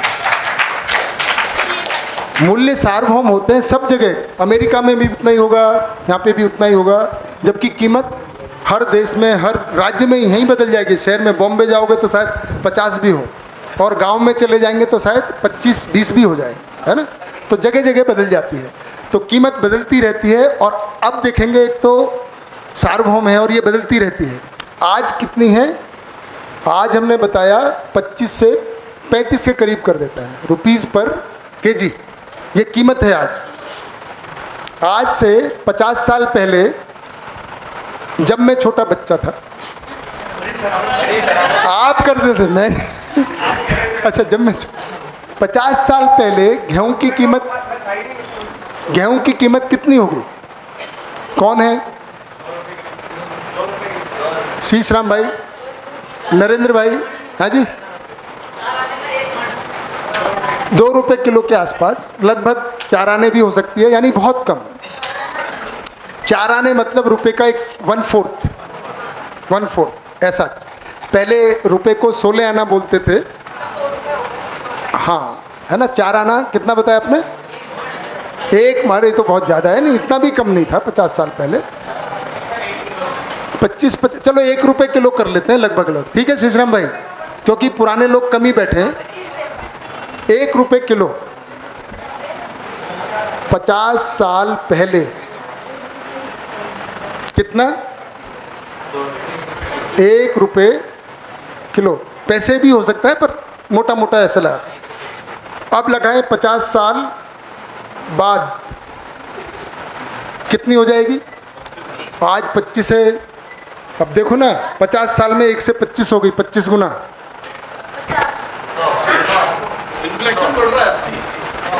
भाई 50 साल में 25 गुना हो गई। थोड़ा सोच के बोलो ना, कुछ तो कैलकुलेट करो भाई। जब 25 देखो ना 50 साल में 1 से हैं लगभग 600, हाँ बिल्कुल कैलकुलेट कर रहे ना भाई, लगभग 600 रुपये। ये सुन के कितना डर लगता है, और ये 600 रुपये किलो हो जाएगी। हाँ जी ध्यान दें, नमस्कार। गेहूं का मूल्य 50 साल बाद कितना होगा? 50 साल पहले कितना था? तो मूल्य नहीं बदलते हैं, मूल्य शाश्वत हैं। एक तो सार्वभौम है और दूसरे शाश्वत हैं। आदमी जो डरता है क्योंकि कीमत के आधार पे जीता है। अच्छा, आज 1 एकड़ ज़मीन कितना गेहूँ दे देती है? अगर उतना ही खाद पानी उसकी उपजाऊ भूमि बना के रखेंगे तो आज भी उतना ही देगी, 50 साल पहले भी उतना ही देती थी। और वो गेहूँ वो ज़मीन का मूल्य है। तो हर चीज़ का मूल्य है और मूल्य शाश्वत होते हैं, जबकि कीमत बदलती रहती है। अच्छा ये बताइए, एक तो 2 बातें निकल आई, मूल्य सार्वभौम होते हैं, मूल्य शाश्वत होते हैं, क्लियर होगी बात। जबकि कीमत जगह जगह भी बदलती रहती है और समय के साथ भी बदलती रहती है, परिवर्तनशील है। अगर मानव कीमत के आधार पर जीता है तो डरता है दे कि 100-600 हो जाएगी, सैलरी नहीं बढ़ी तो क्या होगा। पर जिसके पास ज़मीन है वो उसको क्या होगा? उसके पास मूल्य है। अगर मूल्य के आधार पर जीते तो डर लगेगा क्या? क्या बात है, मज़ा आ गया, कितनी बढ़िया बात है। तो भय तभी होता है जब हम कीमत के आधार पर जीते हैं। अगर मूल्यों के आधार पर जीते हैं तो भय, चिंता खत्म हो जाती है। अब एक और बात कर लेते हैं, अस्तित्व में गेहूं का मूल्य कौन तय करता है? प्रकृति, मानव पहचानता है। और कीमत कौन तय करता है? मानव। अगर होर्डिंग कर ले, होर्डिंग का मतलब समझते हैं, बहुत सारे गेहूं को बाजार में कम छोड़े तो कीमतें एकदम, जैसे प्याज के दाम कभी बढ़ जाते हैं कभी टमाटर के, वो किस लिए है कि मिसमैनेजमेंट है, होर्डिंग है। तो ये मानव तय करता है, जबकि गेहूं का मूल्य होर्ड नहीं कर सकता, ख़त्म नहीं कर सकता, वो प्रकृति से तय है। तो हमको मूल्यों के बारे में एक उदाहरण से 3 बातें पता चली। एक तो मूल्य सार्वभौमिक होते हैं, मूल्य शाश्वत होते हैं, मूल्य प्रकृति सहज है, प्रकृति में तय होता है, मानव नहीं तय करता है, मानव समझता है, पहचानता है। कीमत मानव तय करता है, कीमत बदलती रहती है और कीमत हर जगह होती है। और कीमत के आधार पे जब जीते हैं, कीमत मतलब पैसा, पैसा कम ज़्यादा हो सकता है, सैलरी नौकरी आती है जा सकती है, लेकिन अगर ज़मीन है, जो ज़मीन का मूल्य है ना, ज़मीन से ही आता है। गेहूँ कहाँ से आता है? तो वो तो पहले भी आता था, आज भी आता है, अब आगे भी आता रहेगा अगर ज़मीन को बना के रखेंगे। और अगर हमने इंडस्ट्रियल केमिकल से ज़मीन को अनुपजाऊ बना दिया तो नहीं मिलेगा, क्योंकि हमने, हाँ जी बताइए। का मेरे पास एक एग्जांपल है जो कि आज के टाइम में सबसे ज़्यादा समझा जा सकता है। जैसे कि वो है पेट्रोल और गैस का दाम। हाँ। क्योंकि जैसे ये जो चीज़ें हैं, ये दोनों का भाव कीमत जो था वो थोड़े दिनों पहले कुछ कम था, अब बदल चुका है, अब ज़्यादा हो चुका है। और जो उसका मूल्य है तो वो तो एक ही है, क्योंकि मूल्य तो वही है उसका, गाड़ी चलाने के लिए वही चाहिए, उतना ही एक ही लीटर चाहिए। बिल्कुल सही बात है, बहुत बढ़िया। तो मूल्य, प्रकृति में कोई भी चीज़ है उसका मूल्य तो स्थिर ही रहता है, केवल कीमत बदलती रहती है। ठीक बात है। अब हम थोड़े से कुछ और चीज़ें देख लेते हैं। 1 किलो गेहूँ हो गया है ना। अब यहाँ पे हम अगर लिख दें भैया। हाँ जी। लेकिन आपने भाव को मूल्य लिखा है। हाँ, मूल्य और भाव एक ही चीज़ है। ये कीमत अलग है, ये मूल्य और भाव एक ही बात है। एक ही। तो यहाँ पे भी मैं मूल्य लिख रहा हूँ, भाव और मूल्य एक ही बात है ना। ये भाव वो चीज़ है, गेहूं वाला भाव, वैसा भाव है। इसीलिए शब्द को बोल रहा हूँ कि कई बार हम मूल्य को, भाव को, कीमत को एक ही मानते हैं। यहाँ डिफ्रेंशिएट करें, कीमत अलग चीज़ है, विच इज़ कॉस्ट, प्राइस, और दिस इज़ वैल्यू। ठीक बात है ना। हाँ, पर अभी हम बोलने में, बाजार में जाते हैं तो ऐसे ही कहते हैं कि भाई ये गेहूं का क्या भाव है, मतलब क्या कीमत है, पर यहाँ पे मूल्य को भाव कह रहे हैं, है ना। फीलिंग, बिल्कुल। तो यहाँ पे मूल्य और भाव एक है ना प्रदीप भाई। भाषा को थोड़ा ध्यान रखेंगे, यहाँ पे मूल्य और भाव एक ही चीज़ है। अब हम यहाँ पर 1 किलो सोना लिख देते हैं। क्या लिख देते हैं?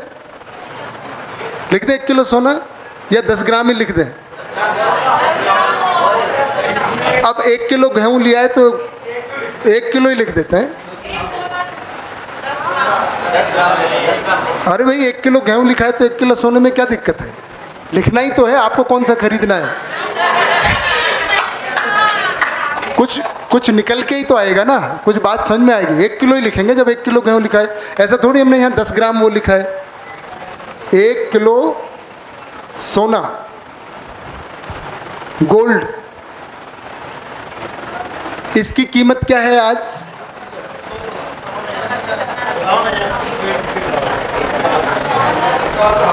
$50 लाख।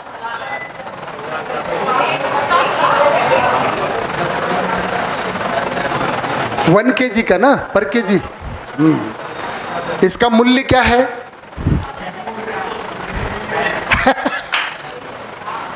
इसका मूल्य क्या है? फिर भी तार नहीं बनाते हैं।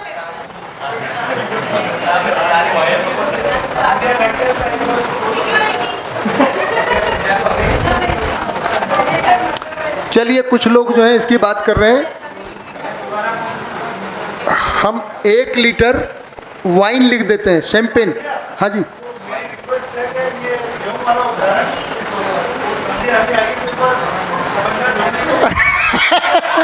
ये क्या बात है दीदी?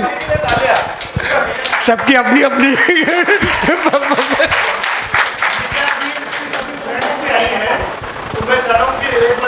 देखो, हमने कोई ऐसा टाइम नहीं किया है कि जब संध्या भाभी आएंगी और उनकी सहेली आएंगी तभी उदाहरण रखेंगे, है ना। बिल्कुल फ्लो से चल रहा है ना दीदी, बिल्कुल। तो हमने आपको देख के ये उदाहरण नहीं बनाया है ना, कि नहीं आपको बताना है, ऐसा हमारा कोई इरादा नहीं। हम तो हाँ, क्या नाम है दीदी आपका? सीमा दीदी। तो हम तो यहाँ जो जीवन की क्रियाएं चल रही है ना, उसके आधार पे आगे बढ़ रहे हैं, है ना।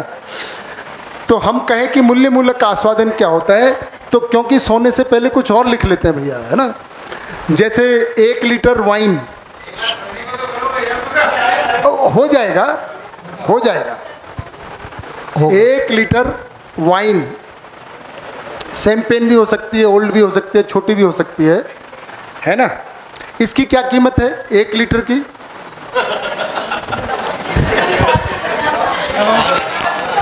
अजी हम तो चाय नहीं पीते, हमें क्या मालूम। हाँ, पर लिख लो, मेरे ख्याल में 1 लाख रुपए की भी आती है महंगी। हाँ, जो पुरानी वाइन। कौन सी? कौन सी वाली बता रहे? ये बड़ी बेकार सी हो गई मैम, मुझे पता है। शैंपेन जो है ना वो महंगी होती है। देखिए, मैंने मल्टीनेशनल कंपनी में काम किया है इससे पहले, और मैं पेरिस भी गया हूँ जहाँ पे बहुत बढ़िया वाइन पिलाते हैं, है ना। एम्स्टर्डम भी गया हूँ, मतलब मेरे काम के चक्कर में मैं जाता रहता था, तो मुझे कम से कम दाम पता है, और कभी कभी पीता भी था। जीवन विद्या में आने के बाद पीना छोड़ दिया, अब मैं केवल जूस और दूध पीता हूँ। बाय द वे क्लियर कर दूँ ना भाई, पहले 2010 से पहले जब मैं ऑफिशियल ट्रिप पे जाता था, घर में नहीं, घर में रहती ही नहीं थी, लेकिन ऑफिशियल ट्रिप पे जाते थे पार्टी में, बाहर के देशों में ऐसा पार्टी में सर्व करते हैं, तो मैंने ऐसी मान्यता थी, डॉक्टर लोग बोलते थे भाई थोड़ी बहुत वाइन पी लेना ठीक होती है। हमने कहा चलो साल 6 महीने में ट्रिप लगती है, कभी कभार पी लिया जाए। तो मैं पूछता था भी इसकी कीमत क्या है, तो वहाँ पे पाउंड में डॉलर में बताते थे, जितनी पुरानी वाइन होती है उतनी ज़्यादा उसकी कीमत होती है, और वो भी करीब 10 लाख करोड़ भी हो सकती है ना, अभी हो सकती है ना। हाँ देखो नमन को पता है, पीता नहीं है लेकिन कीमत पता है ओ, आराम से बेटा, है जी, हाँ इसलिए उसको पता है। करीब 10 लाख या 20 लाख भी हो सकते हैं। अब इसके नीचे 1 लीटर दूध, मिल्क, इसकी क्या कीमत है?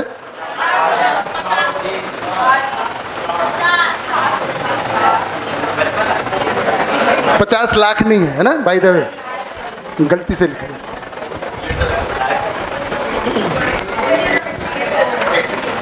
केवल ₹50, यहाँ लाख लिखना पड़ रहा है, 50 ही है मतलब।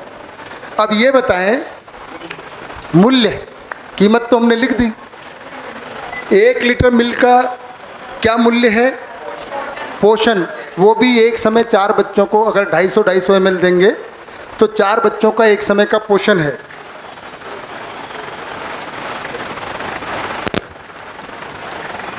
एक लीटर वाइन का क्या मूल्य है? हाँ जी, नहीं बता सकता, इसका कोई मूल्य नहीं है। दवाइयों में कुछ काम आता है, पीने से मस्तिष्क की क्षमता विस्की पीने से, वाइन पीने से कम हो सकती है, नेगेटिव भी है, पर अगर दवाइयों में प्रयोग होता है, जैसे बहुत सारी दवाइयाँ बनती है तो उनका एक आधार होता है, तो लगभग नील है। सोने का भी जहाँ रहता है धरती में उसका मूल्य है। कानों में 1 किलो का हार पहने चाहे आधे किलो का पहने, कोई हार नहीं है। किसका मूल्य ज़्यादा है? 1 किलो गेहूँ और 1 किलो मिल्क की बजाय, 1 लीटर मिल्क की बजाय, और 1 किलो सोना और 1 लीटर वाइन, कीमत किसकी ज़्यादा है? कीमत और मूल्य किसका ज़्यादा है? दूध का और गेहूँ का।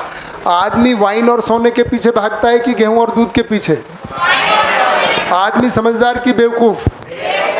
आप ही कह रहे हो, मैं नहीं कह रहा हूँ।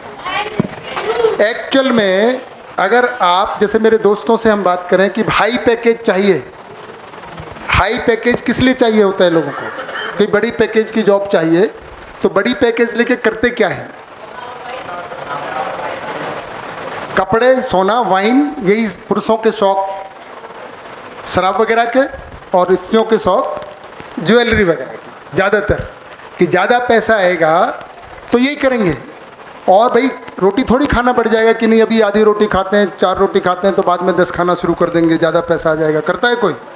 ज़्यादा पैसा इन्हीं चीज़ों में जाता है और उनका कोई मूल्य नहीं है।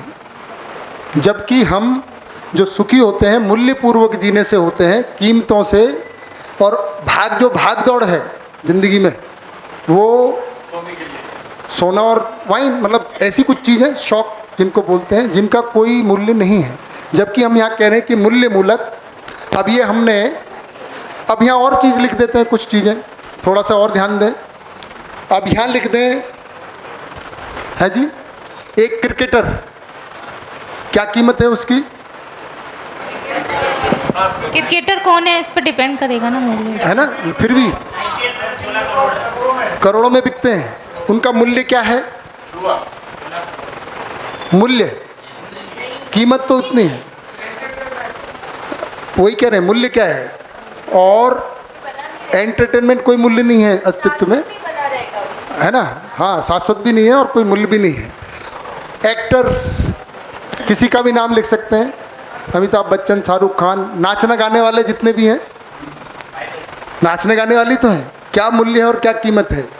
हम क्या बनना चाहते हैं? कीमती की मूल्यवान, और जबकि उनका कोई मूल्य नहीं है। अब यहाँ एक एटम बम भी रख दें, भाई पूरा मानव जाति तो उसको बनाने में लगा हुआ है। क्या कीमत है एक एटम बम की नरेंद्र भाई? अब वो करोड़ों में भी नहीं जाएगा, हजारों करोड़, मिलियन बिलियन डॉलर। और उसका मूल्य क्या है? विनाश, नेगेटिव। तो ये मूल्य और कीमत में फर्क है। वो भैया यहाँ पर एक और चीज़ रख दीजिए, पैसा। हाँ, पैसा तो कोई वस्तु नहीं है, आदमी ने एक्सचेंज का माध्यम है, उसका कोई मूल्य भी नहीं है, कीमत भी नहीं है। अगर जैसे ही हुआ ना 500 का नोट, थोड़ा समझने के लिए बोला। हाँ, पर पैसा कोई वस्तु नहीं है, मानव ने कागज एक्सचेंज के लिए बनाया है ना। उसका कीमत मतलब 500 का नोट है, अगर बैन कर दिया तो उसका कुछ मूल्य नहीं है, कागज है। बच्चे की नाक पूछ सकते हो ज़्यादा ज़्यादा भाई, अगर वो निकल गई तो थोड़ा है ना, मतलब वो कोई वस्तु नहीं है, उस तरह से आदमी ने बनाया। हाँ जी नमस्कार। अब एक चीज़ और लिख लें, अपना अपना नाम भी लिखें, मेरा क्या मूल्य और मेरी क्या कीमत। और इसको हम 6वें दिन जब परिवार की बात होगी तब जवाब देंगे, बाकी का तो हमने दे दिया। अपना अपना नाम लिखें और इसको क्या करें, जांचें। तो इसका जवाब लेकिन आज नहीं मिलेगा, ठीक है। मूल्य और कीमत क्लियर हो गया? किसी को इस पे डाउट, कुछ क्वेश्चन? कपिल भाई। और हाँ जी, पहले कपिल भाई, माइक। सर थोड़ा सा मूल्य और कीमत में कन्फ्यूजन ये आया है कि मूल्य पर्सन टू पर्सन डिपेंड करेगा या कैसे रहेगा? शाश्वत, अभी तो बात हुई। हाँ, लेकिन जैसे मान लो कि 1 किलो सोने की बात करते हैं और हम 1 लीटर वाइन की बात करते हैं, तो हो सकता है कि किसी के लिए 1 किलो सोना कोई मूल्य उसके लिए नहीं है। तो हमने यही कहा, कोई मायने नहीं रखता। हाँ, इसीलिए हमने पहले तय किया था कि ये पर्सन टू पर्सन नहीं वैल्यू करता है। कोई भी इकाई है अस्तित्व में, प्रकृति ही से ही मूल्य तय होता है, मानव तय नहीं करता है। कीमत तय मानव तय करता है। हाँ, लेकिन अगर वो मान लेता है तो उसका भ्रम है।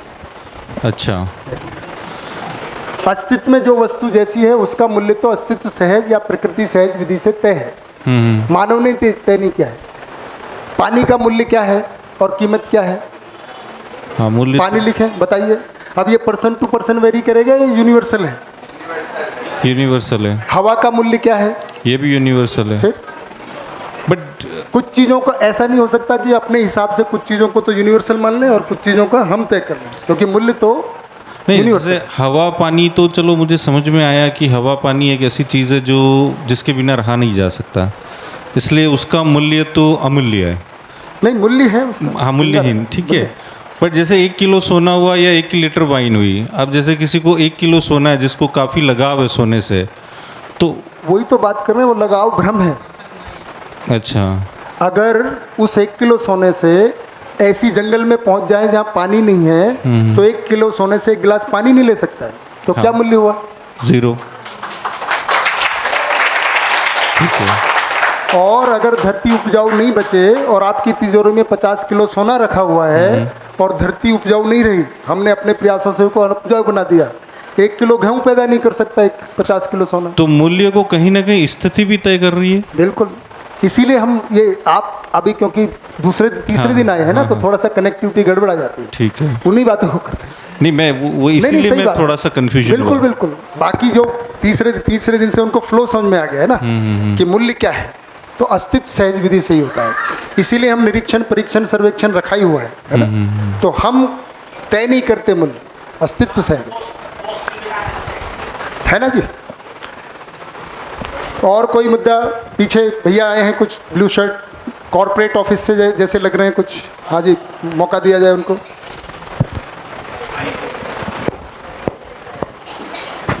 हेलो, बिल्कुल समान प्रश्न ही था मेरा भी जी, कि पर्सन टू पर्सन वेरी वाला मुद्दा ही था।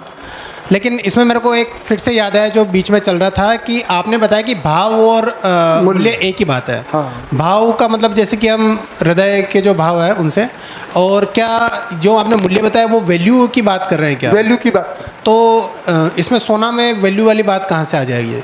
एक बात है, उसका भी मूल्य है, इसीलिए हमने बात कही। क्या नाम है भैया आपका? मेरा नाम सूरज पारिक। सूरज पारिक, पहला शिविर है, पहली बार आए हैं? नहीं, मैं शिविर कर चुका हूँ मैं। तो मूल्य कीमत कवर नहीं हुआ क्या? हाँ, नहीं हो गया था, लेकिन यहाँ पर मैं थोड़ा सा कंफ्यूज हुआ हूँ इस मामले में। कोई बात नहीं। भाव और तो हाँ, तो भाव इसलिए हमने कहा कि यहाँ पे जब जीवन विद्या में हम प्रयोग करते हैं ना इस शब्द का जी, तो भाव और मूल्य को एक ही तरह से प्रयोग कर लेते हैं। तो अभी जो मूल्य और भाव मौलिकता से और भाव से ही आता है ना। तो मानव का क्या मूल्य है उस समय उसको भाव भी बोल देते हैं और मूल्य भी बोल देते हैं। तो हर इकाई का मूल्य है अस्तित्व में। नहीं, ये बात थोड़ी सी मुझे थोड़ा क्लिक नहीं हो रही। मेरे संपर्क में ऐसे लोग हैं जो वाइन के लिए अपने परिवार को और गेहूं को छोड़ने के लिए तैयार हैं। हाँ, तो भ्रमित है ना उनका। और क्या नहीं, भ्रम नहीं है, वाइन जादू भी करती है। हाँ जी, वाइन अपने आप में जादू करती है। क्या करती है? जादू का मतलब परिवर्तन कर देती है व्यक्ति की मानसिकता को। हाँ। तो देखिए, नहीं, उसका भी तो अपने आप में मूल्य है, उसको हम बिल्कुल रिजेक्ट कर रहे हैं।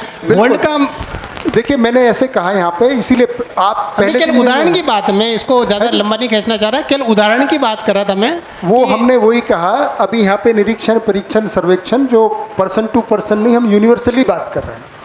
तो ये यहाँ पे तय हो गया है, इसको आप जांचिएगा। पर्सन टू पर्सन वेरी वाली कोई बात ही नहीं कर रहे, है ना। पारिक भाई, क्या नाम बताया आपने? सूरज पारिक। सूरज भाई, पर्सन टू पर्सन वाला बात ही नहीं है, यहाँ सब यूनिवर्सल बात कर रहे हैं। सार्वभौमिक, सार्वकालिक, तर्कसंगत नहीं, तो इंडिविजुअली तो कोई कुछ भी डिसाइड कर सकता है ना। पर्सन टू पर्सन तो कोई कुछ भी डिसाइड कर सकता है ना। पहले दिन से ये टेक्निक तय हो गई है, ठीक है ना सूरज भाई? बढ़िया। तो हाँ जी, मेरा एक सवाल था कि ये जो प्रकृति में सोना भी है, तो सोना भी किसी पॉजिटिव चीज़ के लिए होगा ना, पर लोगों ने उसको नेगेटिव चीज़ ले रखा है। क्योंकि जैसे अभी ये वाइन का है, तो वाइन का भी एक पॉजिटिव चीज़ है कि वो दवाइयों में इस्तेमाल होता है, भले वो मिनी लीटर्स में ही होता है, पर उसका एक उपयोग भी है। पर लोगों ने अभी सोने का सिर्फ दुरुपयोग किया है, उपयोग नहीं किया है। जैसा कि श्रवण भैया ने उनके शेर में बताया था, रूप, पद, धन, बल, इन चारों का अपन अभी तक दुरुपयोग ही करते हैं, बल्कि इनका सदुपयोग अपन को करना चाहिए। तो ये चीज़ मेरे को बहुत अच्छी लगी। क्या बात, बहुत बढ़िया, बिल्कुल एकदम तालियां और हो जाए। हाँ, इसीलिए हम कह रहे हैं अगली बार यही खड़ा मिलेगा यहाँ पे। ये इसका है ना कमलेश भाई? हाँ, मैं जवाब दे देता हूँ। तो देखिए, सोने का, हीरे का, और सोने से भी ज़्यादा कीमती क्या है? हीरा, है ना, प्लैटिनम, डायमंड। इनका जो प्रयोग है धरती के अंदर ये पाए जाते हैं। पता है, साउथ अफ्रीका में या जहाँ पे भी डायमंड की माइनिंग होती है, जहाँ गोल्ड की माइनिंग की, तो थोड़ा सा गोल्ड या थोड़ा सा डायमंड निकालने के लिए बहुत सारा माइनिंग करना पड़ता है, तब वो निकल के आता है। और उससे ये होता है कि अब वैज्ञानिकों ने पता लगा ही लिया है कि ये जो धरती का ग्लोबल वार्मिंग हो रहा है, उसमें उस माइनिंग का भी हाथ है। धरती का जो असंतुलन हो रहा है, जब मैग्नेटिक, धरती का मैग्नेटिक फील्ड, पता है, धरती का अपना एक मैग्नेटिक फील्ड है, और वो इस तरह से बना हुआ है, धरती का जो एक तापमान है वातावरण का, उसमें बहुत सारी चीज़ें जहाँ हैं, तो डायमंड अपनी जगह है, सोना अपनी जगह है, लोहा अपनी जगह है, वो बने रहने से ही उसका तापमान इस वातावरण का बना हुआ है। जैसे हमारे शरीर का तापमान, आप चाहे ठंडी जगह चले जाएं, जब यहाँ पे ठंड होती है तो कितना टेम्परेचर हो जाता है बाहर, और लेकिन हमारे शरीर का कितना बना रहता है? 36, उतना ही 36.8, है ना। और यहाँ पे गर्मी हो जाती है तब कितना हो जाता है? और हमारे शरीर का कितना बना रहता है? ये कैसे बना रहता है? कैसे बना रहता है? हमारे शरीर की व्यवस्था है किडनी, हार्ट, ये सब मिलकर। अब अगर आपके किडनी निकाल दी जाए, लीवर निकाल दिया जाए, तो तापमान एकदम बढ़ता है। बुखार आना का मतलब है कुछ अव्यवस्था हुई है, इसीलिए गर्मी बढ़ती है। तो धरती में जहाँ डायमंड है, जहाँ सोना है, एक तो उनका मूल्य है कि धरती की जो व्यवस्था है वो बनी रहे, एक तो ये उनका उपयोग है। और इनमें से बहुत सारी चीज़ें कुछ धरती के ऊपर भी मिल जाती हैं जो मानव के लिए उपयोगी हैं, वो बहुत सारी चीज़ें धरती के ऊपर हैं ही, और उनसे मानव अच्छे से सब चीज़ें बना सकता है। तो एक तो उपयोग ये हुआ कि जहाँ पे वहाँ रहने दिया जाए, और जो ऊपर है बहुत सारा, उसका ऐसा माना जाता है कि अगर आप थोड़ा सा चांदी अंगूठे में पहनेंगे और पतले पतले कितने कितने 4-5 ग्राम वाले ही अगर कानों में पहनेंगे तो शरीर का तापमान और बढ़िया से बना रहता है। ये उसका सदुपयोग है, जैसे दवाइयों में। बढ़िया, कितनी बढ़िया बात है। ये प्रकृति अस्तित्व में व्यवस्था है। हमको भ्रम हो गया कि हमको रूप के बल पे, रूप के आधार पे सुंदर दिखना है, और हमको सम्मान की वस्तु मान लिया है, तो जितना बड़ा हार, जितना है ना करेंगे, तो वो भ्रमवश हमने उसका अधिमूल्यन अवमूल्यन कर लिया है। ठीक है, हाँ जी। तो सर अभी के समय में इसका सदुपयोग तो बहुत कम देखा जा रहा है। सोने का जो आपने बताया, ये पहली बात चली कि ऐसा भी कुछ होता है सोने या चांदी के ऐसे कान में बाली पहनने से। तो सर एक ऐसी धातु जो बस कभी जंग नहीं खाती है ना, उसकी वजह से प्रकृति को इतना नुकसान पहुंचाना सही है क्या? हाँ, ये तो आप सबको सोचना है। हम तो केवल जो सही बातें फैक्ट रखेंगे, बाकी निर्णय आपको लेना है ना, कि मूल्य के आधार पे जीना है कि शो ऑफ के आधार पे जीना है। तो मेरे ख्याल से भैया कुछ कहने आ रहे हैं क्या? अच्छा, माइक दें भैया को। टाइम तो मेरे हिसाब से आज का हो गया है। पहले मैं अपनी बात कर दूं, यहाँ से आगे की बात हम, और मूल्य कीमत हो गया। कल आपको जो आज बातें हुई हैं फिर से शेयर करना है। आपने लिख लिया है मूल्य कीमत, और आज जो भी बातें हुई जीवन शरीर, अभी जीवन क्रिया की बात को आगे बढ़ाएंगे। आज अच्छे से गोष्ठी में यहाँ तक की बात को, अभी ये आगे बचा हुआ है आस्वादन ही, कल करेंगे। अब आप बताइए। एक तो सभी के कोई सवाल हो तो अभी मैं बीच में थोड़ा इंटरप्शन कर रहा हूँ, बाद में आप भी पूछ सकते हैं ना। और रात की गोष्ठी में तो बात कर ही लेंगे 809 में। तो ये जो कार्यक्रम भीलवाड़ा में कर रहे हैं, खुशहाल समृद्ध परिवार कार्यशाला, तो उसमें मुझे लगा कि मेरी पत्नी जो है वो बोली, पहली बार बोली ज़िंदगी में, भाई ये काम आपका ठीक है। ये काम इससे पहले जो राजनीति और वो आंदोलन और उसमें विरोध और वो सब ठीक नहीं है। क्या बात है भाभी जी, बहुत बड़ी बात। ये तो भैया सुनील भाई, आप तो छा गए। आपकी तो निकल पड़ी, जिसको बोलते हैं ना, पत्नी ऐसा बोल दे ये सुनने के लिए तो तरसते हैं लोग। तो इसमें बोला ये भी तरस रहे। ठीक है सुनील भाई बताइए। तो ऐसे में पहले इसको लगता था भाई कि घर ही छोटा सा है, परिवार में मेंबर ज़्यादा नहीं है, इनको कुछ हो जाएगा, ये तो किसी से भिड़ जाते हैं, नेताओं से भिड़ जाते हैं, तो कुछ हो गया तो घर में क्या होगा फिर, है ना, कोहराम मच जाएगा। लेकिन यहाँ उसको लगा भी यहाँ तो सब अच्छा ही अच्छा। और यही मैं चाहती हूँ, क्योंकि ये मेरा भी 56 साल की ज़िंदगी का पहला ऐसा संस्थान है जहाँ परिवार को केंद्र में रखा है। समाज सेवा जैसा कुछ नहीं होता। हम समाज का हिस्सा हैं। समाज से हमारे बेटे के लिए बहू आएगी, हमारी बेटी के लिए दामाद आएगा, इसलिए समाज का ठीक होना हमारी ज़रूरत है। ये कोई सेवा व्यवहार नहीं है। ठीक है, बहुत तो भाई अकेले तो अगर मान लो मैं दुखी हूँ, रोना चाहूँ, तो अकेला रो नहीं सकता ना, कंधा किसी और का चाहिए, अपने कंधे पे कैसे रहूँगा। अगर मैं खुश हूँ, गले मिलना चाहता हूँ, तो खुद के गले से तो नहीं मिल सकता ना। इसका मतलब अकेले में मनुष्य का कोई कार्यक्रम नहीं है, कोई न कोई चाहिए। तो समाज में हम कहते भी है ना, सामाजिक प्राणी है ना। तो ऐसे में ये कार्यक्रम का आयोजन मुझे बाद में थोड़ा गलती मेरी हुई कि मैं थोड़ा लेट क्लिक हुआ मुझे कि महिलाओं को इन्वॉल्व करना चाहिए। तो मैंने फिर संध्या को कहा, तो उसने इसकी कुछ फ्रेंड्स जो है वो यहाँ भीलवाड़ा में जिले की महेश्वरी महिला संगठन की जिम्मेदारी ले रखी है। जी जी। और नगर महिला महेश्वरी संगठन की जिम्मेदारी ले रखी है। तो मैंने कहा भी एक बार उनको इन्वॉल्व करते हैं, और वो एक बार सुने तो उनको लगे कि देखो ये तो सब अच्छी हैं, इनके तो घर में संबंध भी अच्छे हैं, है ना, जितना मैं जानता हूँ। लेकिन इनके पास जिम्मेदारी समाज की है, और समाज की क्या हालत हम देख रहे हैं। आज जो पढ़ाई हो रही है 20 साल बाद ये ऑब्सोलेट हो जाएगी। इतनी तेज़ी से दुनिया बदल रही है कि मेरे दादा के समय जो पढ़ाई थी और मेरे पिताजी के समय जो पढ़ाई थी उसमें ज़्यादा फर्क नहीं है। दुनिया में उतना बदलाव नहीं हुआ। मेरे मम्मी पापा ने जो बदलाव देखा है, इन्होंने घूंघट में भी बहू देखी है। हाँ। और अब क्या बोलते हो उसको तुम, ये जो पहनते हो ये क्या बोलते हो, ये पूरा एक ऊपर से नीचे तक है, इवनिंग गाउन। हाँ, तो सबसे ज़्यादा अगर बदलाव किसी ने देखा है तो मेरे मम्मी पापा की पीढ़ी ने देखा है कि बहू घूंघट में घर पे, और अब इवनिंग गाउन में बाजार में। पहले किसी और के साथ जाए बाहर, अब अपना स्कूटर अपनी कार, है ना। पहले कोई भी आ जाए तो सारा काम बहू, अब बहू को तो खाली ऑर्डर देना है, बाकी सब होता है ना, सास को नहीं, सर्वेंट को, घर में जो सहायक है उसको, ठीक है ना। कहने का मतलब देखो इनके लिए एक सबसे मुश्किल काम है, इन्होंने वो समय भी देखा बचपन में, आज ये समय देख रहे हैं, तो सबसे एडजस्टमेंट इस पीढ़ी को करना पड़ रहा है। वैसी पढ़ाई में पहले इतना परिवर्तन क्यों नहीं हुआ कि दुनिया में इतना नए सामान, इतने सब कुछ सुविधाएं आई नहीं, तो इतनी टेक्नोलॉजी थी नहीं, तो बाजार भरे हुए नहीं थे, तो इतना पढ़ाई में परिवर्तन है। अब जो पढ़ाई हो रही है हर साल कुछ चेंज आ रहा है बाजार में, है ना। कई इंडस्ट्री ख़त्म हो जाती हैं, जैसे वो पेजर भूल गए सब, वीसीडी प्लेयर भूल गए सब, है ना। तो कई सामान तो गायब हो गया, अब ऑब्सोलेट को रख ही नहीं सकता, रखे तो बोले यार ये तो बाबा आदम का सामान है, सामान रखा हुआ तुमने यार।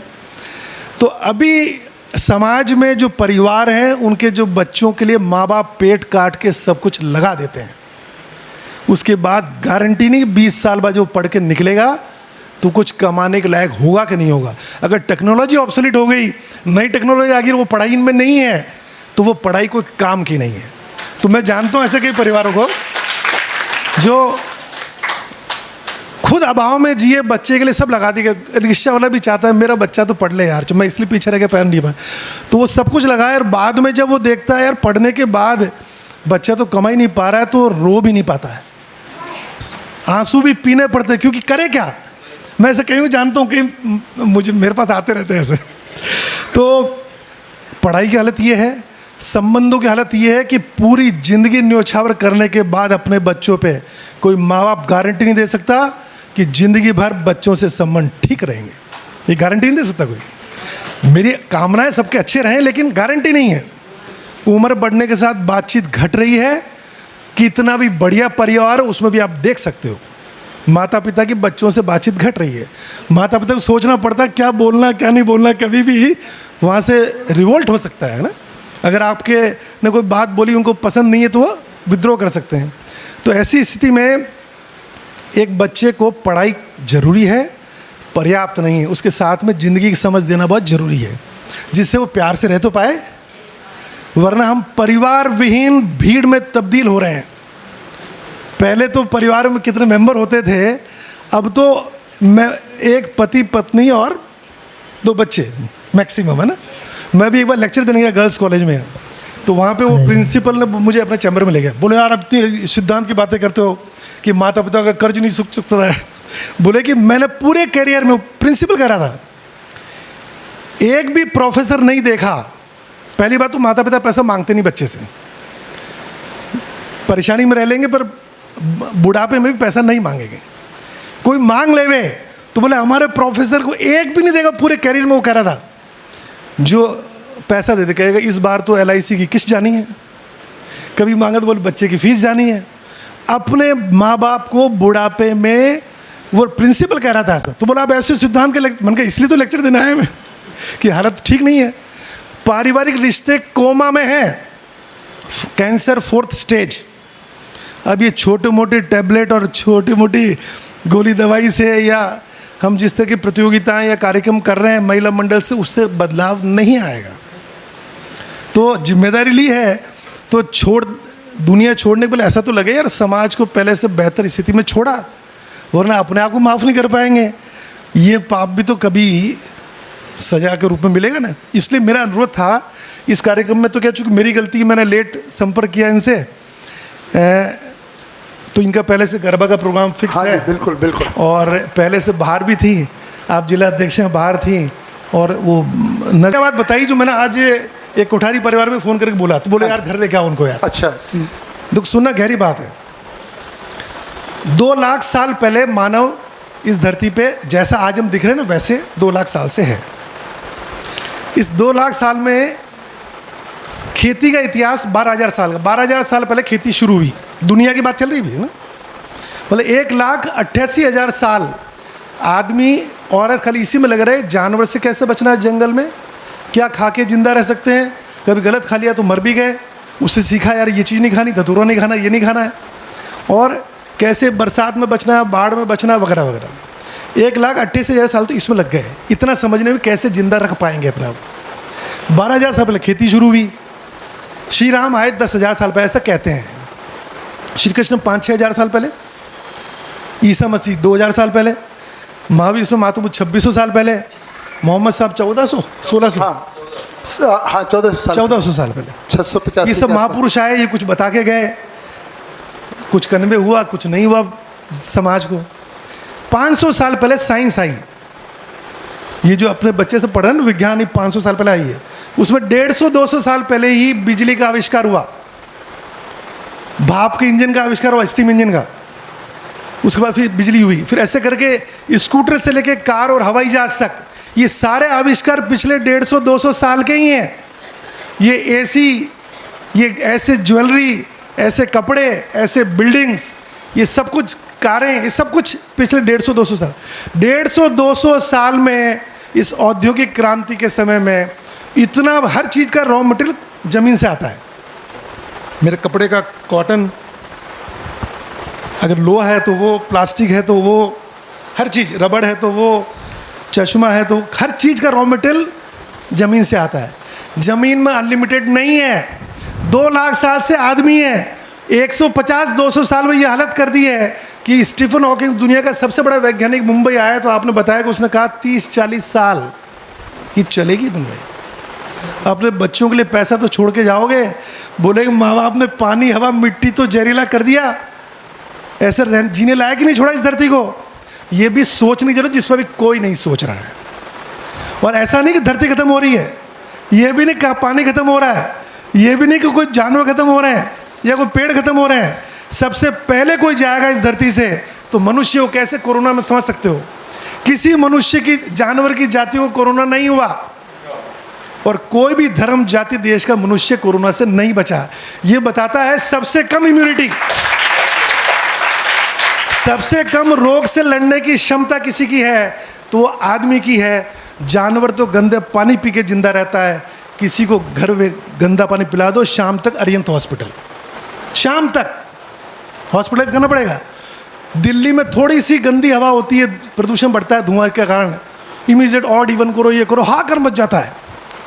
क्योंकि सबसे कम इम्यूनिटी और सबसे ज़्यादा शुद्ध पानी हवा मिट्टी किसी को चाहिए तो मनुष्य को चाहिए। तो जानवर बच जाएंगे, पेड़ बच जाएंगे, हम वैसे गायब हो जाएंगे जैसे डायनासोर गायब हो गया।